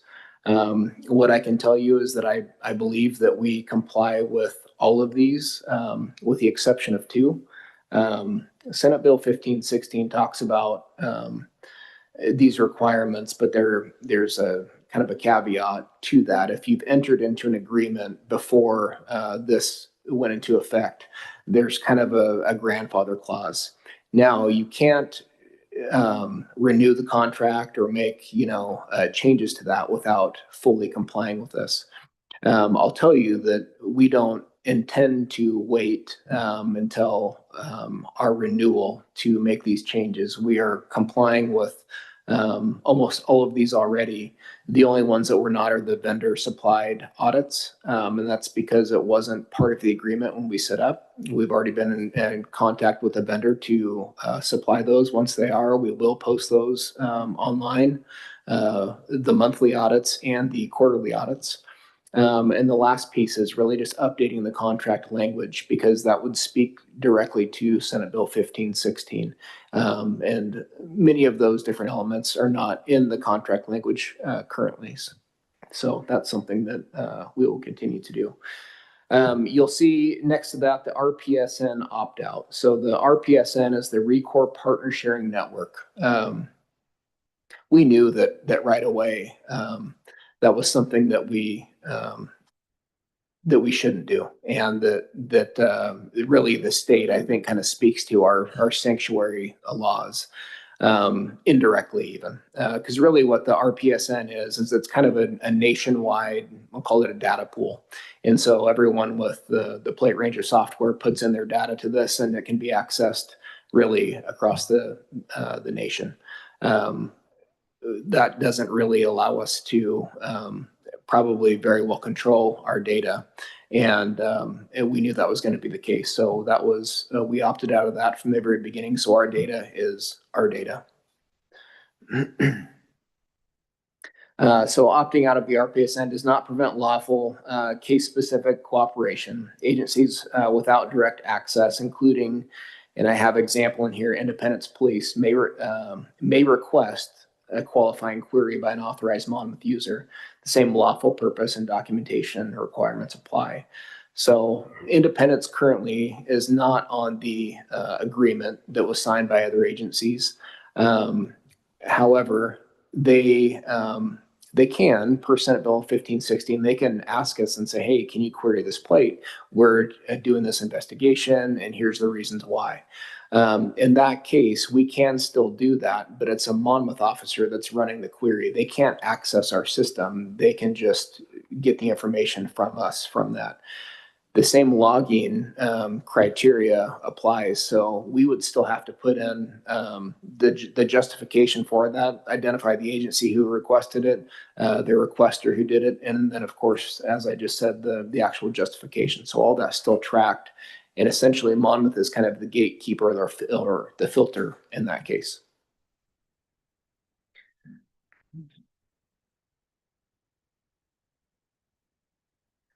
So moving on to the next slide, and I kind of talked about some of these things, but our current footprint and cost. So again, I'll just reiterate that we have 2 cameras, one on Main Street, one on Highway 99. Our annual cost is just under $4,000. And we did receive just the upfront discounted pricing. And at this point, we're not thinking that, hey, we need to go out there and expand the system or do any of those things. We really are evaluating. And there's a lot of factors that go into that evaluation. So I think that I just wanted that to put that out there, that just because a program right now exists doesn't mean that that can't change in the future or that we won't change. I think it's important to listen to a lot of these factors that we're hearing from people and addressing those concerns as they come up. So looking ahead, we plan to continue with regular internal review that we're already doing. Once we receive the vendor required audits, we will publish those. We'll continue monitoring legal and technology changes and report meaningful use outcomes as they come up. So I just mentioned this, but we will always reconsider the program if value, law, cost, or community expectations change.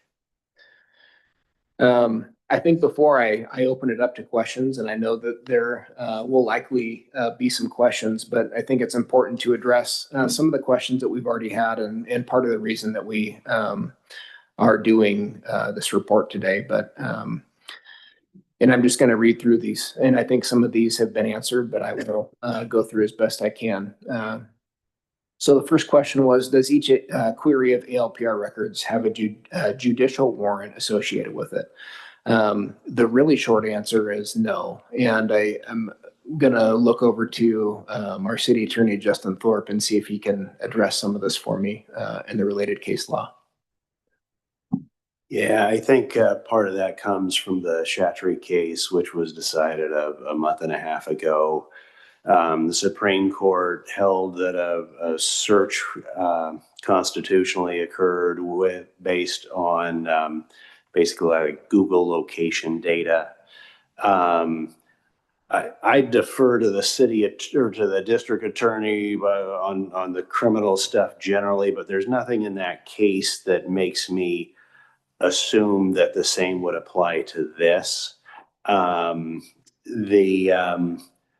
With the search cases, usually it hinges on something more than information that can be just visually observed by somebody standing on the street. So in the Chatry case, it was, taking data out of people's cell phones.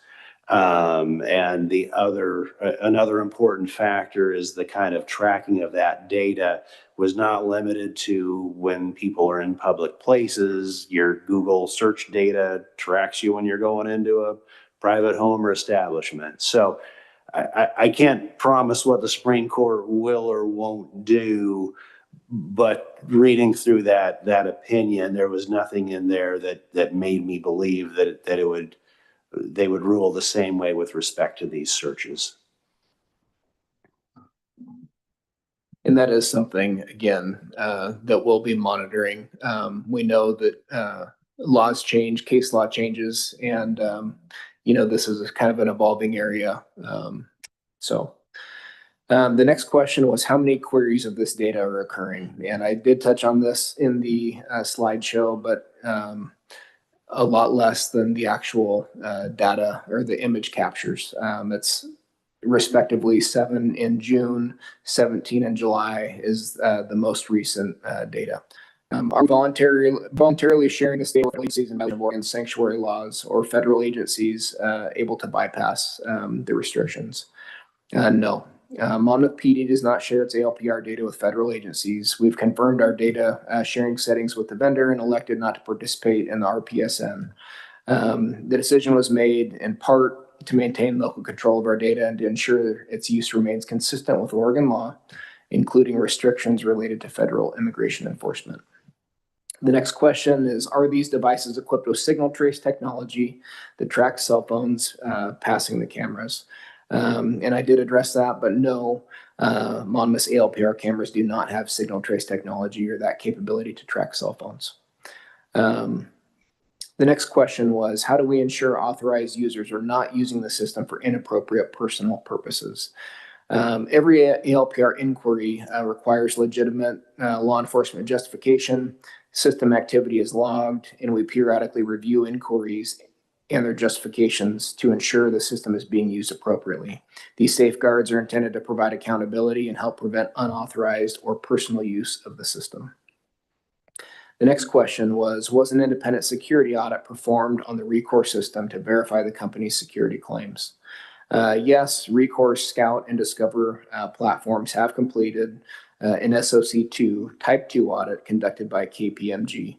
SOC2 is an independent auditing framework that evaluates controls related to areas such as security, availability, confidentiality, processing integrity, and privacy. A Type 2 audit evaluates both design of those controls and how effectively they operated over a period of time. The next question was the July 7th Council agenda listed a police department presentation on body cameras as future agenda item. Why was it postponed? And is there an NDA associated with the camera systems? There is not an NDA with those camera systems. It was simply postponed really because of staffing in the police department and what it would take to put that together. But we plan on actually coming to a staff meeting a city council meeting in September to make that presentation. And the last question was, is funding these systems a responsible use of taxpayer dollars? I think that's, up to many people. Our opinion is that it is. ALPR provides officers with an additional investigative tool that can help identify vehicles associated with criminal activity, develop investigative leads, and assist in solving cases. For an annual cost of approximately $3,986, the system provides a valuable investigative resource while requiring relatively little staff time to operate. Its use is limited to legitimate law enforcement purposes and is subject to justification and periodic review. As with any technology or expenditure, we'll continue to evaluate its effectiveness, cost, and value to our community over time to determine whether continued funding is appropriate. And that is the end of those questions. And at this point, I think I would open it up to any questions from you all. Councillor Lopez, then Councillor Ridgway. Thanks, Madam Mayor. I think I have quite a few questions. I'm going to start with a couple and then maybe take a break and see if some of mine get answered by others. But before I do, I really just wanted to say thank you for coming here.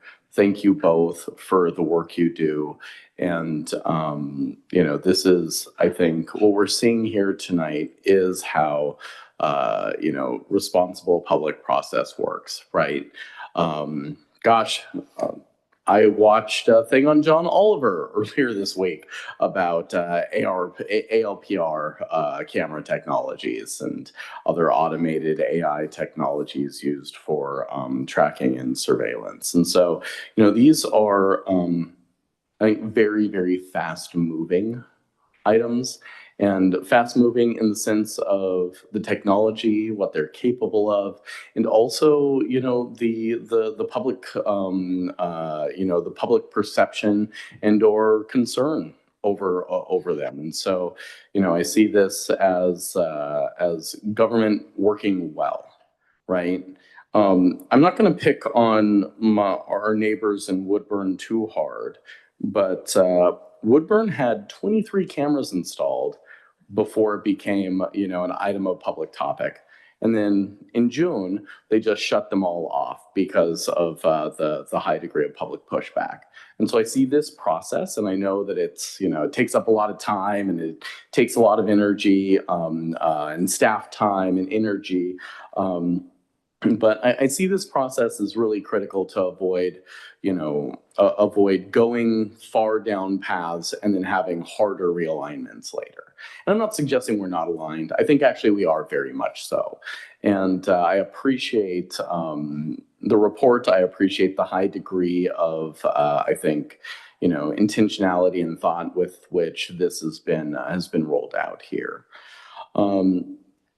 I also want to just take a moment to just congratulate you and all the fellows of the police force and all the folks in Monmouth to say, golly, we are 4th safest city, according to Statesman Journal. We are the 4th safest city in Oregon. We've knocked down a peg from the last time I looked. For many years, we were 3rd or waffling between 3rd and 4th. But to suffice it to say, we have been, as long as I can remember, in the top 5 safest cities in Monmouth or in Oregon. And, we're in company with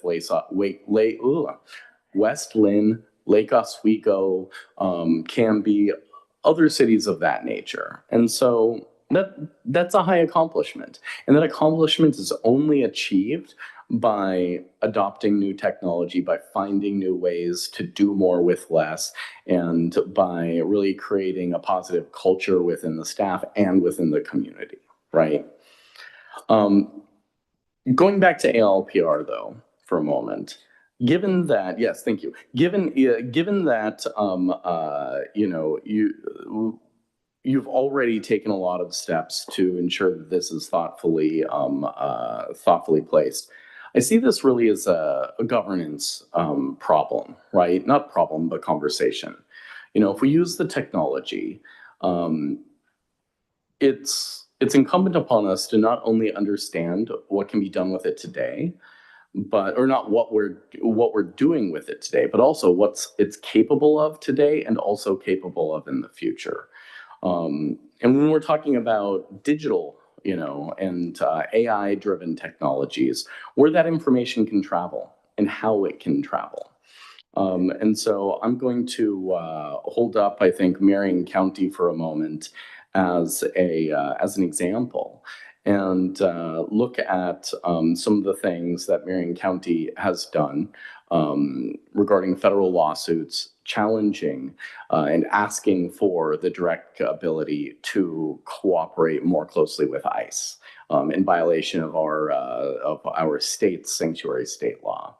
And so when I see Marion County on the list here, I think the question that rises is, well, we're not directly contracting with ICE, but what's to stop someone at Marion County to say, well, I'm going to do this search and then relay the information.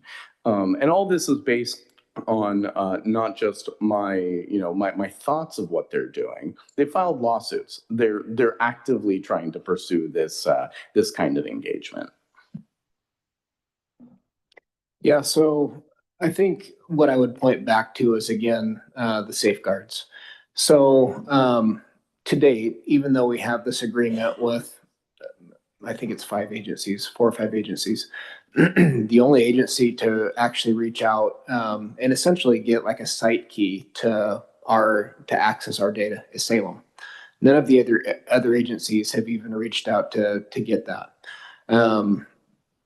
I believe it's because Salem has more data and they're probably interested in Salem's data and not as much our data. With that being said, per the IGA, if they were to access that, they still have to meet the same criteria. If we even do our audit and we see that, hey, they didn't put in the justification, which I don't even think you can do. It doesn't allow you to move forward in the system unless you put in the justification. But if it's not something that we think suffices in the justification, that's something that we can address. And so I would go back to the safeguards that are in place for our users, as well as, what the IGA spells out. And it says in the IGA that we'll follow, our policies, but also state law. And so I think that it's at least covered there. You can't always, there's always a human element to anything. And I understand that, things can be misused. I mean, almost anything can be. But I think that when you have, again, rules and safeguards in place, I mean, that's the best defense for those types of things. That answers the question. I think that's really helpful, and I appreciate that. And it's good to know that those, did I hear correctly that those reasons would be outlined in the audits when they do occur? Yes. Okay, great. That helps a lot. I think a number of my other questions I'm realizing would be answered by having access to the contract. Right. I'm curious about, when the renewal date is, if the contract outlines number of cameras, when the 2 cameras were installed, things of that nature. But I guess I'll just say, as a counselor, I think access to that contract would help me just look through and read and not take up our time tonight. So would it be possible to receive the contract as council and review that? I believe so. I don't have a Great. reason to withhold that. The only thing is it spells out, and I can tell you the answers to some of these questions, but the only thing that it spells out in the contract is that we would notify essentially the vendor if a request was made for the contract. And I think that's because, you know, there's multiple pieces to the contract. And one of those is, for example, like a statement of work. And sometimes in a statement of work, it talks about their products and, you know, proprietary information that may not be publicly releasable. And so those are things that, again, just to go through the procedure of reaching out to the vendor and saying, hey, we have a request for this, and verifying that everything that we could release is releasable. But I can tell you even verbally that our agreement was for 3 years. And so it would renew. I don't have the exact specific date because we signed the agreement, I think, on the 2nd of September. It actually starts when you very first log into the system. I think that it probably was the 2nd of September of 25. And so 3 years would be September of 28. There is no mention of limitation of cameras. So that's one of those things. If I had unlimited funds and I had, you know, the desire to do that, and by no means am I saying that's what I'm doing, but there is no limitation on the number of cameras that you could do. Great, thank you. I'll hold any further questions at this point. Thank you. Thank you, Councillor Ridgway. Thank you. As you mentioned multiple times, you referred to them as our cameras. I guess my question is, we're working with a vendor. Do the cameras specifically belong to or owned by the city of Monmouth? And if not, I'll start with that and then I have a follow-up. No, it's essentially kind of a lease. I mean, it's their hardware, but it's our data. Okay. So then if it's their hardware, and I'm imagining that the data flows from the hardware to locally controlled, that you have lots of checks and balances and control over that data. Is there any in between from the collection point to when the city of Monmouth receives that data where other agencies could access the data coming in? No, and this might be even beyond my understanding of how everything works. But from what I do know is that these cameras, they're backed up in a criminal justice information systems approved server, a cloud-based server. We access the data, you know, from there on that way. But there's not like a and I don't know if you're kind of referring to like a backdoor or something like that, or another way that somebody can access, but I'm not aware of any of that. I guess I was referring to if we have a contract, I don't know if it's an exclusive contract with the vendor that no one else can receive data except for us and those others. If they're in the IGA, is that ironclad, or is there any possibility for another agency outside of the IGA to access data before it even gets disseminated to Monmouth? No, I think it's pretty explicit that it's our data and that we have the sole rights to that in the contract. Yeah. Okay. And then the other is, I think you shared a couple examples of how this has been used in recent investigations. I don't know if there's a way that you can quantify the return on investment of, $4,000 really seems like a pretty reasonable price for the amount of data that's available for law enforcement here locally. Is there any way to quantify like how many man hours were saved by accessing the data versus sending out more traditional investigators to pursue data? There probably would be.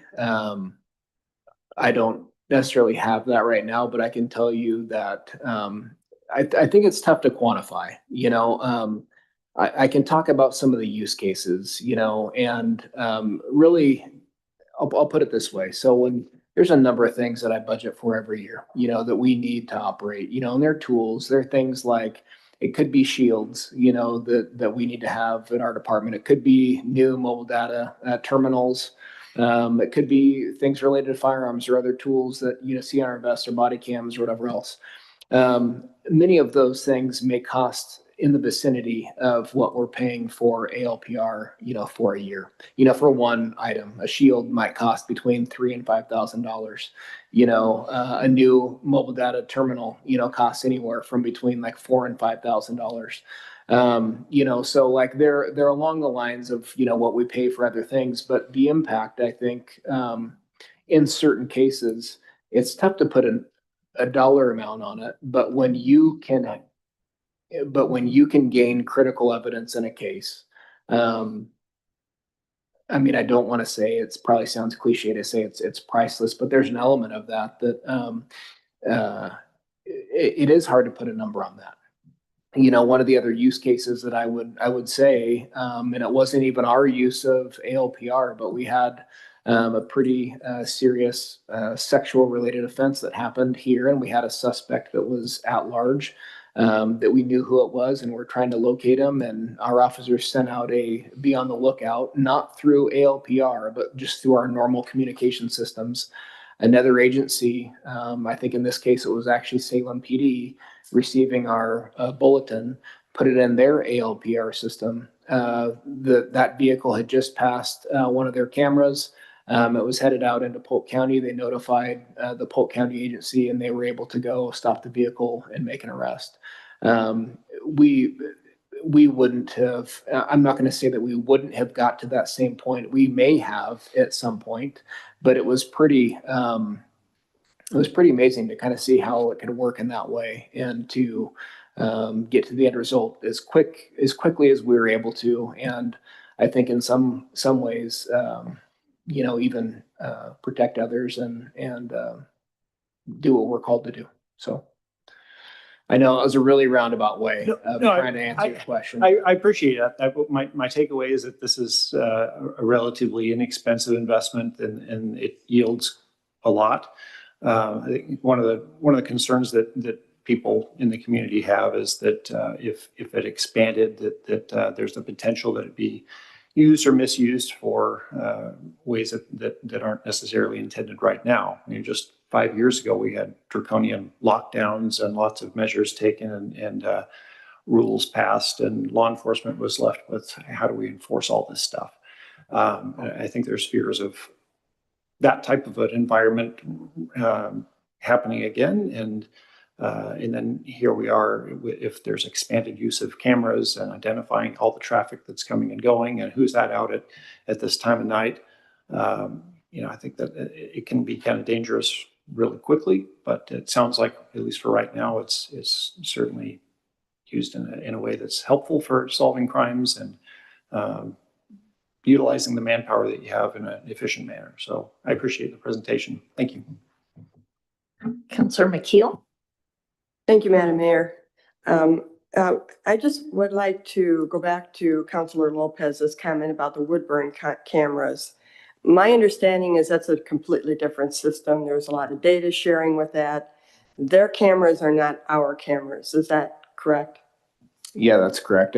I won't name the vendor that they use, but that is not our vendor and not our cameras. Okay. So before we have confusion, it's like, yeah, we're working with two different systems here. I actually didn't think I had any questions because your document was so thorough.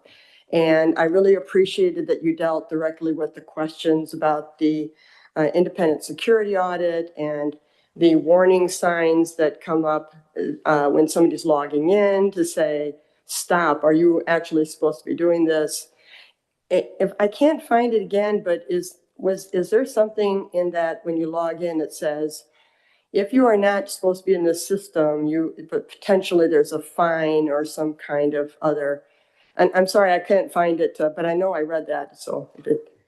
Yeah, there's a statement that basically says if you're, misusing the system, you're subject to criminal and or civil penalties. Yeah, so it's very severe, not just a like, come on, Just Right. don't do it, right? Correct. So I did, my one question though that I didn't think I had was concerning the vendor audits. And what does a vendor audit add to this process that our officer audit isn't already conducting?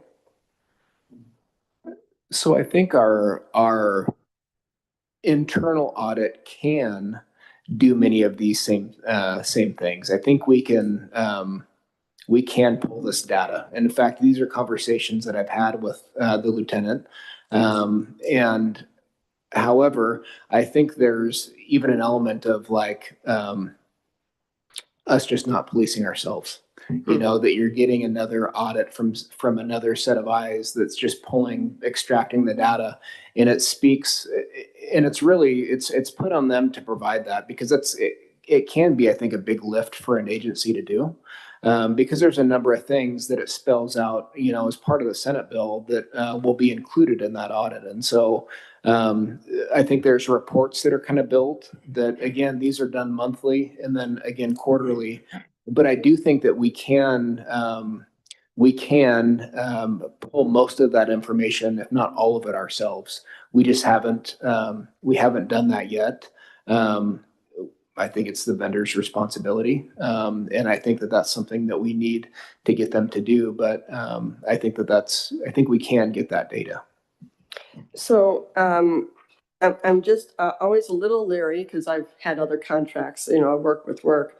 But I'm always leery of the words that say, as soon as the vendor is able to do so, it is like pretty loose. Is there a sense of how quickly they're going to do that? Or are they going to kind of drag their feet until the contract needs to be renewed in a couple of years? It's a good question. But I'll tell you, that's part of when I say that we're going to be evaluating this, I think that's part of this. I mean, if they're not going to work with us, and I think it behooves them to, because there's many other organ agencies that need to comply with these things too, that they provide services for. And so I think that it's something that they are actively looking to doing. But I can tell you that that's part of even our process. That, I mean, if they're like, yeah, or we get a sense that it's not going to happen anytime soon, that may be a signaling point that, hey, we need to look elsewhere or stop with this agreement, you know, which we can do. So. Thank you. Again, nicely done. You just hit all the points as I read through it. So thank you. Councillor Carey, I'm going to take privilege and point out one thing in the report that we got that wasn't maybe in the slides, because I know one of the concerns that we hear is, I mean, we all pass by Ring cameras all day long. You all pass by the school district's cameras all day long. And I think that one concern is, but this really captures data that connects to other government data. And one thing that is mentioned in the report to us is this system does not independently query DMV records or LEDS data or the NCIC or any other law enforcement database, right? So there's no connection between those, correct? And I apologize, because that's a really important piece. Thank you for bringing it up, but that's absolutely correct. So again, going back to this is just taking images. It's taking photos, it's logging date, time, location. Any other query that would have to be done in another law enforcement database would have to be performed by the officer, and they would still have to have, I mean, those systems themselves have their own safeguards and own justifications for use, but an officer would have to do those steps. This doesn't do any of that on its own. Thank you. Councillor Carey. Just a couple. How many vendors are there out there that provide this service? Round number, ballpark. Way more than I think there are. I think is the reality. There's probably, 5 or 6 maybe main vendors, but this is an area that's constantly emerging, and there's probably, 20 other smaller vendors, if not more than that are out there. I mean, this technology moves so fast, and there's always people looking to get into, this game. And so I think that there's probably a whole lot out there. I couldn't even fully tell you. You know, Flock is one that's been getting they've been getting beat up pretty hard, and they've been jettisoned from a variety of cities, large and small. I'm glad that we don't have that one. And then what about, is there any compatibility between any of these? Is there a common network that they can work through, or is it all proprietary? I don't want to speak in absolutes. I don't think that, I think it's all proprietary. I think these companies aren't working with each other, generally speaking. There could be other systems that try to stitch data from one platform and stitch data, not necessarily ALPRs, but maybe other, like a records management system or other things where it's trying to take a bunch of different systems and compile data into there. But I don't think the ALPR systems are stitched to one another. I think they're all proprietary. So the agreements we have with 5 or 6 jurisdictions you mentioned, they are all ALPR agencies. That's what they use, right? Yeah, I don't know that every single one of them uses, for example, I don't know that every one of them does. I think off the top of my head, most of them do use Plate Ranger ALPR. This is more of an agreement for data. So they're not necessarily supplying, like, not every one of them are supplying their data. The only ones really spelled out in that agreement are, Monmouth PD and Salem PD. But I think all those agencies do use some version of ALPR, but I don't know that it's all the Plate Ranger data. I think the concern is that, from my standpoint, I think it's a good tool. I think you've expressed it well. It's an investigative tool that humans use in the furtherance of running down suspects. I think that the concern, of course, is if you have leaks or if it's not back doors and it's side doors or other entities having your data. So if we have opted out of the RPSN, how do they conduct an audit? How does who conduct an audit? The vendor. Well, because I understand that to be RECOR. So, and that's who's doing the audit. So in order to have that, they have to have access to if I understand it correctly, they need to have access to our data. And they do have access to the data, and it talks about in the contract, they have access to the data for, the purposes of providing us services and for the purpose of providing us audit. But the RPSN is something different. That's something that we elected. We said that we don't want our data going into this big pool. Our data is our data. And so, when the other agencies, and I talked about that Salem PD has been the only agency and part of that agreement that has reached out and said, essentially we want access. They're not accessing like Monmouth PD's system. They're getting, it's like I don't even know how to put it. I wish I was more technical, but it's like they're getting like a portal to access. It still gets tracked in our system, but they're not getting into like our login per se, if that makes sense. So, you mentioned it. So Salem, is that the only one that's made queries of us? None of our other partners have asked for data? Yeah, that's correct. And then, you talked about the lawful justification, which is what, is required for a authorized user to access. What form does that take, that justification? You used the example of a case number. What other examples might that be? A description, so you'll see different things. It's kind of a free form, that the officers would input. So you'll see case numbers if they have a case number because they know what it is. But the way it might be hard to explain, but sometimes you're working on a case and maybe you haven't generated a case number yet, but it's a criminal case and you will generate a case number.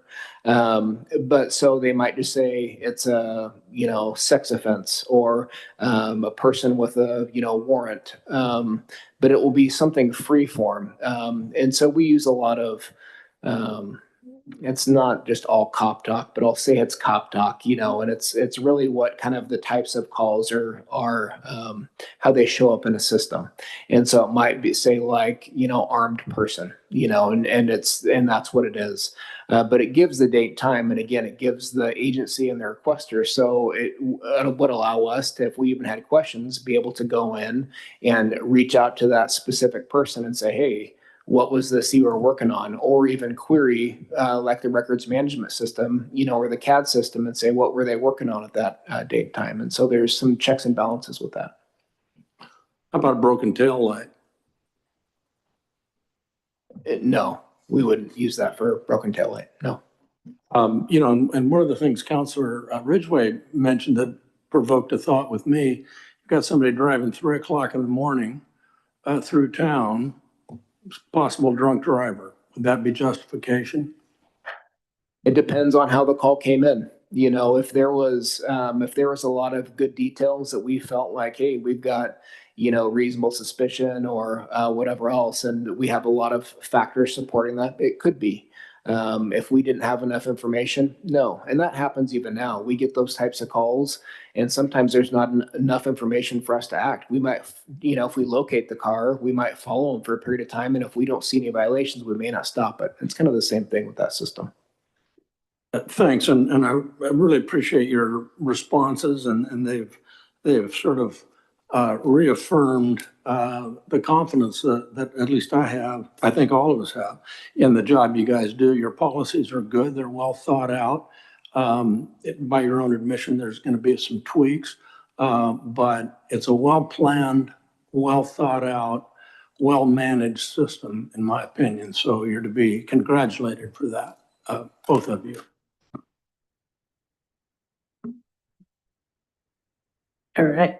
I don't see anything else. I would just like to mention Detective Reynolds recently was able to complete a case through the Polk County court system, a very difficult, heinous crime, and your work led to successful prosecution of somebody who was doing a lot of damage in our community. And that's only one example of what you've done, but I really want to thank you for that. And again, very proud of our team taking care of us. So thank you.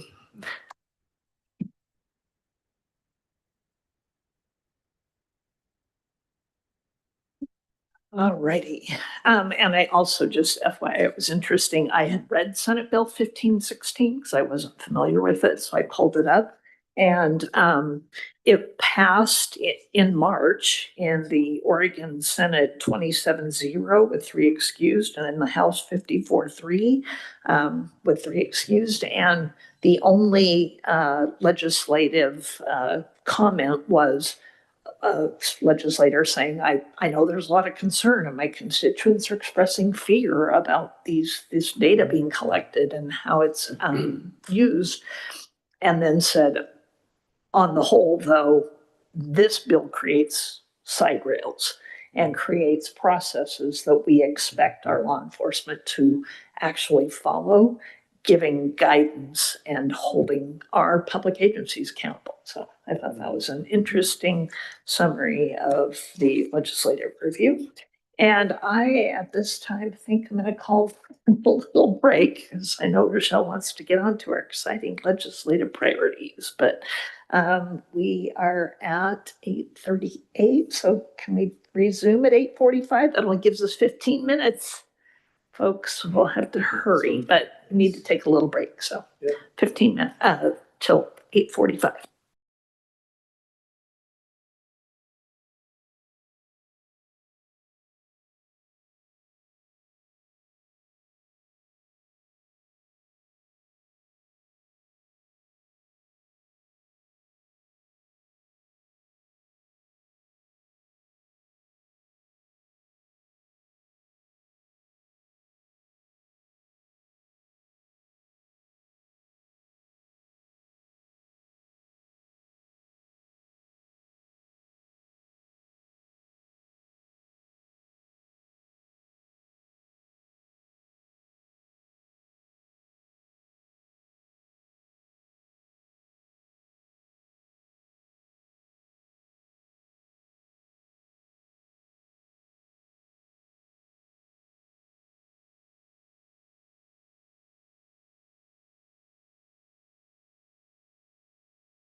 And I will call on City Manager Rochelle Anderson to begin our discussion about the LOC legislative priorities for the upcoming long legislative session. Mayor and Council, this item is an opportunity for Council to discuss and identify Monmouth's top 5 legislative priorities for the League of Oregon Cities 2027-2028 legislative cycle. Every 2 years, the LOC policy committees, which are made up of city officials from across the state, review issues affecting cities and develop recommended legislative priorities. Those recommendations are then sent to LOC member cities for consideration. Each city gets 1 vote and is asked to identify its top 5 priorities. The results from cities across Oregon will help inform the LOC board when it adopts the League's legislative priorities in October. Similar to the process we used 2 years ago, I asked our leadership team to review the proposed priorities and identify the 5 that staff believe are most relevant to Monmouth. Staff recommendations are infrastructure funding, 2027 transportation package, alcohol revenue modernization, community energy resilience and disaster planning, land availability, and land use streamlining.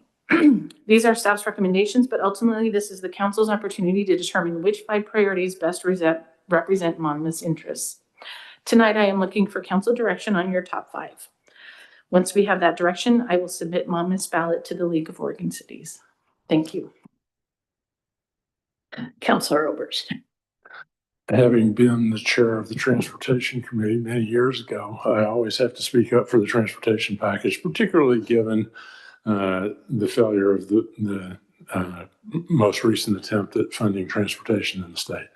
ODOT has a lot of catch-up work to do, and they don't have any money to do it with. So I would speak in favor of that 2027 transportation package is my very top priority out of this whole list, and there are a lot of good ones.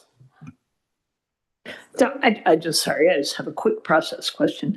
Didn't we do a little doodle poll, little online survey of us to see which ones rose to the top?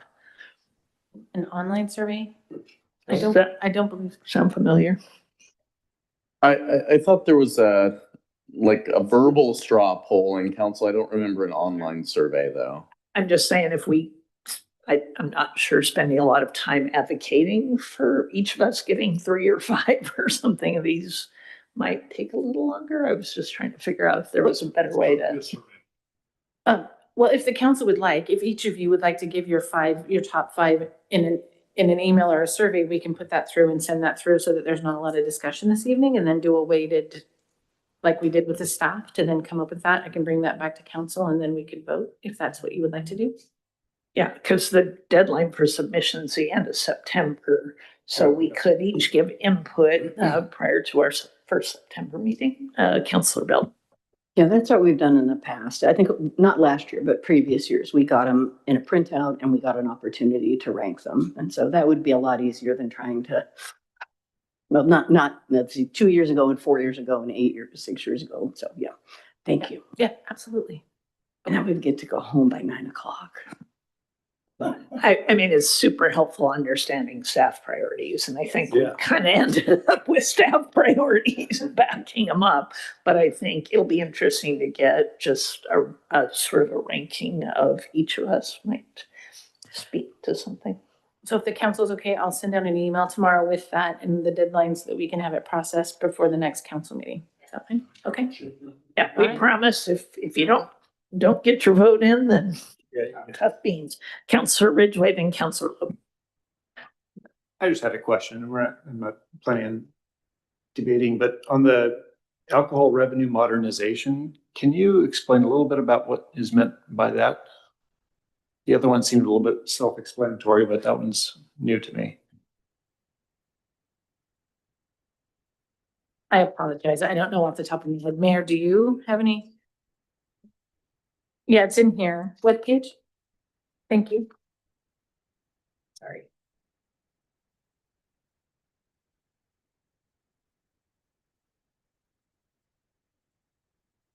I do. No, I do. I have the complete. It's on page 82 of your packet. I can. Oh, sorry, on mine it's 82. Yeah. Okay, I apologize.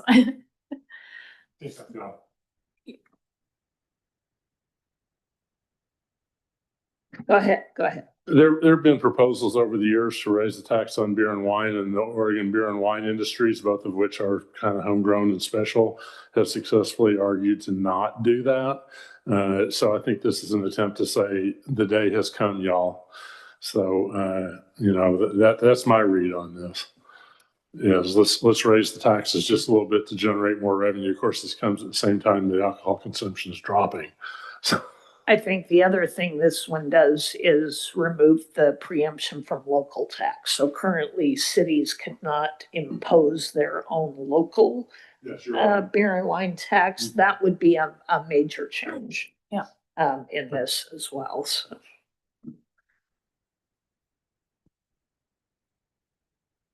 Sir Lopez, question? All I'm going to say is that if the Public Meetings Law Clarity One were to gain traction, I'd be a lot more comfortable with doing some kind of online digital poll. That's my gentle nudge for it to go into the top 5. I'll conclude. We can each give information to the city manager. We just can't discuss it ahead of time. That's it. Fix that. All right. Is that okay? We can move on. Everybody will pop up. Everybody just send an email to Rochelle only with your top 3 to 5. 5? Well, yeah. Please list them in order of importance. Yeah, put them in Please your list them in order of importance. Who wants to rank them? So you have 5 dots. Each dot is worth 1, and there are no extra weights for each dot, but they are to be ranked. All right, thanks. That brings us to our reports for this evening, and I do have a couple things. Speaking of dots and priorities, I went to the Oregon Mayors Association conference last week. So while we were all sweltering under heat and smoke advisories, it followed us down to the south. Ashland was 105 degrees every day I was there, but it was still lovely. A couple things learned about that were really interesting. The Green Bag Program. So food collection in our community, a series of volunteers pick neighborhoods, and collect food every 2 months for our local food bank. That program began in Ashland. A gentleman in Ashland started the Green Bag Program, and they were able to talk a little bit about that. And interestingly, now they use that program to, for example, distribute emergency preparedness information to their communities. So they're creating Ashland is quite in the vanguard of doing a lot of wildfire preparation as a community. And so they tuck things in there so that all those volunteers who get that green bag are getting additional information from the community. So I'm going to mention that to Patty and nephew at our food bank and our folks. Also, this is a year away, but the city of Cottage Grove is hosting a Wall Dogs Mural Festival. So go look up Wall Dogs. This is a group of nationally and internationally renowned muralists who come into a community and paint a mural or a bunch of murals. And Cottage Grove is doing theirs next August. They will have 300 artists painting 15 murals over 4 days in their community. They already have a bunch of murals down there. And they already have a bunch of murals. So the current mayor, Candace Soulsby, her dream is to have the Oregon Mural Trail, where all kinds of communities have murals. And the Wall Dogs only work in rural communities. So that is their specialty, bringing public art. I was just chatting with her and I mentioned, gee, we just did our public mural ordinance. And she actually said that is one of their requirements. And a lot of smaller communities don't have them. So I offered to share mine out with other communities that want to do this. But that was just a really neat project that will be going. Wall Dogs, WALLDOGS. Yeah. Yeah. And then speaking of local arts and culture, I hope some of you got a chance to see Struts and Frets. They did 12th night at our Main Street Park Amphitheater. It was amazing. They set it in the 1880s in Monmouth Independence. It was, there's like a big flood or a storm in 12th night. So they used the flood of 1884 in Independence as a basis for that and threw in a few local references. But I really want to call out this lovely publication, the 12th Night Times, talking about the Willamette River Great Flood. This was handed out and it was prepared by our historic commission. So they use kind of those themes and just put some of the little stories that we're kind of famous for now for our Monmouth history and mystery about that time and created this little collectible newspaper to go along with the program. So Struts and Frets, our historic commission, and Dry Town had their little mobile beer area for folks. And I went Saturday night and there were probably 125 people just sitting on their lawn chairs watching Shakespeare in our park. So that was cool. And I also want to celebrate the opening of Qdoba. In my old office, having the Dote family who have been business owners and community supporters for 25 years. How long have I known them? When they did the ribbon cutting for their business on Friday, they were very emotional about being a part of this community, the opportunity it's given their family, and how they feel like this is a way to give back. So again, I think as Councillor Belt said, our concerns about maybe some of our other local businesses, Qdoba may be a chain, they may be franchising it, but they are also hyper local. And it's, kind of sit down and take out only. So some of our other establishments, we're not going to give up Coyote Tacos for this, but everyone other option. But just the fact that the Dote family is really invested in our community, and I just was real pleased to be able to celebrate that. So go to Qdoba. That brings us to reports of boards and commissions. It's August, hardly any of them meet. Councillor Loeb. Yeah, thank you, Madam Mayor. And recognizing that it's 8:59 right now, I'm going to be as quick as possible. So the Middleland Valley Homeless Alliance has met, and two recent developments that I'd like to highlight for you all. First, the federal NOFO that I have been bringing updates about has been stopped through court order. Paused through court order, maybe paused through court order. So it's in the court process. It is, I think a complex situation that's being taken up by, I believe, the 2nd District Court. So that's Rhode Island. And so more input to come. No one knows what the next steps are, and there's already been some surprising developments, but tell you more when I have more. The second thing is that our executive director has accepted a position at another organization, and so again, update. Not a lot of information. The group plans to have an emergency meeting potentially later this week or next week to try to address a plan for a path. So again, more information to come. Thank you. Any others? Yes, Councilor McKee.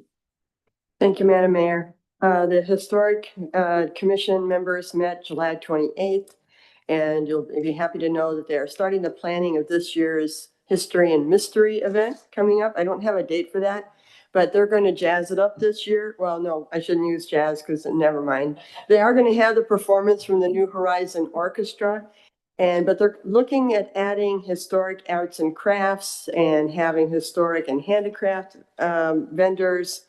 But they're going to keep the traditional storytelling. So lots of good stuff coming up this fall. I think we might be able to announce the tentative date of that because we were at the meeting last night and I think we ended up on Friday, October 9th for that. Oh, thank you. You're welcome. Yes, Councilor Bell. Since we're talking about future dates, so everyone is aware, the traditional Monmouth and Independence trick or treat, downtown trick or treat will be happening on the 30th, not on the 31st. Keep that in mind.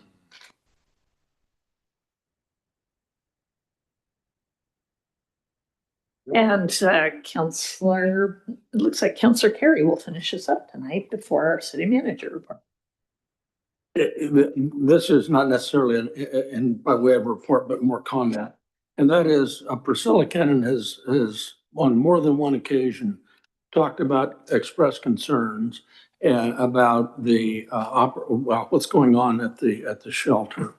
And this time, for the first time, she had some data. And I think it would be helpful for us to be able to review what that data is. It sounds like it's in the public, 57 calls in a year period, to find out and to be able to determine which of those are real and which of those are fake. And to the degree of order of magnitude on those. And then the other one, and she's mentioned this several times, and that's vehicles parked beyond what is a reasonable amount of time. I've witnessed that. And so I think we need to talk about that at some point, what we can do. We've been talking about this and what we can do to make sure people are compliant with the laws and for their own protection. And then find out whether or not these whether the 56 calls or 57 calls are really a significant deal, or whether they aren't, just so we can kind of clear the air. She's made that comment several times, but I think it needs, it deserves our attention, in my opinion. Yes, Councilor. As we're drifting into council comments, I'll just agree with Councilor Carey there. And sorry, it is very late. And also suggested two other data points that would be interesting would be our ability to enforce on private property, regarding those vehicles. And a comparador of those calls to other, I guess, hot zones of the city, right? Because call frequency of its own doesn't tell us anything unless we have context to compare it to. Also, of course, as Councilor Carey noted, the, I think, nature or severity of those calls. And then also, I'm going to just plug Music in the Park. Come on out. It's going to be great tomorrow. And, a couple of us will be there. I invite council out to come and sit with me at a booth and chat with people as we listen to some fantastic music. Yeah, great. I'll And- do those. Yeah. All right, city manager report. Thank you, Mayor. I wanted to give you an update on the regional water treatment plant. We held our quarterly project meeting last week with Independence and Polk County. We are still in the feasibility stage. Currently, there is a test well that is being set up that can then complete some aquifer testing to make sure the flow for the Rainy well is actually there. So that's going on in this month. And so just to give you an update on that. Also to talk about the funding. So for federal funding, we believe that Merkley and Wyden are going to submit a $5 million request, and that would have to go into the bill. For the Senate, Representative Salinas has put it on her list, and then it was reduced in the House, and so that's at $750,000. What would happen is if we receive both, we would only get one, which would be the highest. So that's kind of in the works for that. Also, in the City of Independence, all the funding is running through the City of Independence. That's how it's going. They have a lower population than the City of Monmouth, and so our lobbyists advised to run it that way. So just so you know, they have applied for a $9.5 million FEMA BRIC grant, which received support from Senators Merkley, Wyden, and Representative Salinas. So if awarded, those funds would be used to support design and engineering for the regional water treatment plant, and they should find out by the end of the year if they're awarded that. So just to give you an update on what's going on there. I did do the trolley update, so I kind of talked about that when we were talking about My Talk and My Tech. I hope you noticed there's some more trolley shelters that have been installed. So we're excited about that. There's still, I believe, 2, there could be 3. I tried to call it to Public Works to verify. Did they pick the other one up, or do we still have 2 or 3 there? So still working with Chariots to make sure that those get installed as soon as possible. Summer reading wrap-up parties on Friday at 11 o'clock. Power and Light would like to everybody, tree trimming for the line clearing is currently in process. So if you see that, that's what's happening. Jenna Wood's mural is almost complete. And our artist is a student. So we're anticipating that it'll be completed before she goes back to school. But if you notice, it has flowers and it looks great from the road. I'm excited about that. Senior Center, they're going to be doing an age-friendly survey, which will be posted around the city as well as in Independence to collect some data.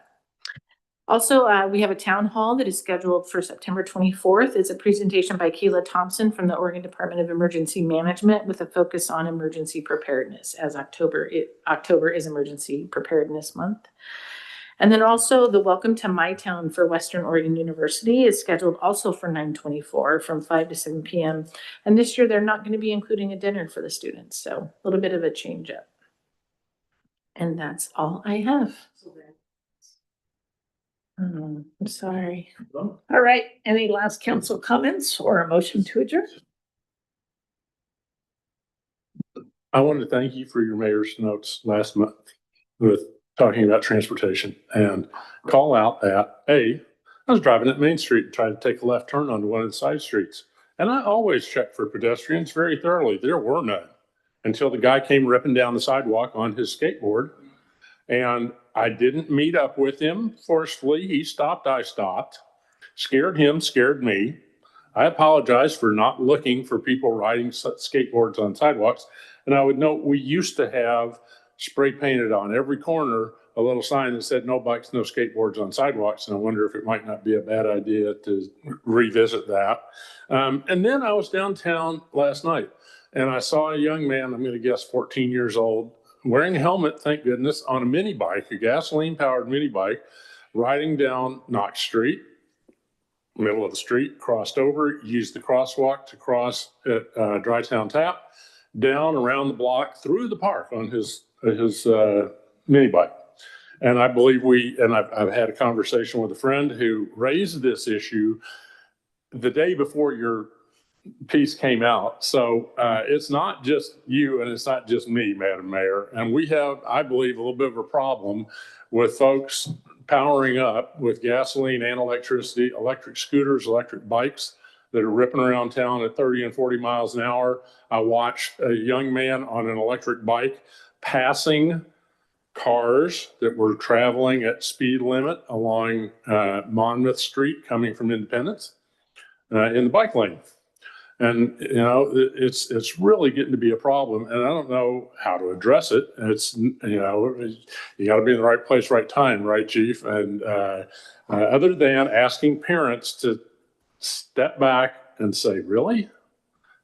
You know, that's about all we can do. So I just wanted to thank you again for raising this issue in the community, and maybe we can start getting some folks to think about it a little more closely. Maybe the Transportation Commission can weigh in and come up with a plan to communicate through the schools to kids and parents.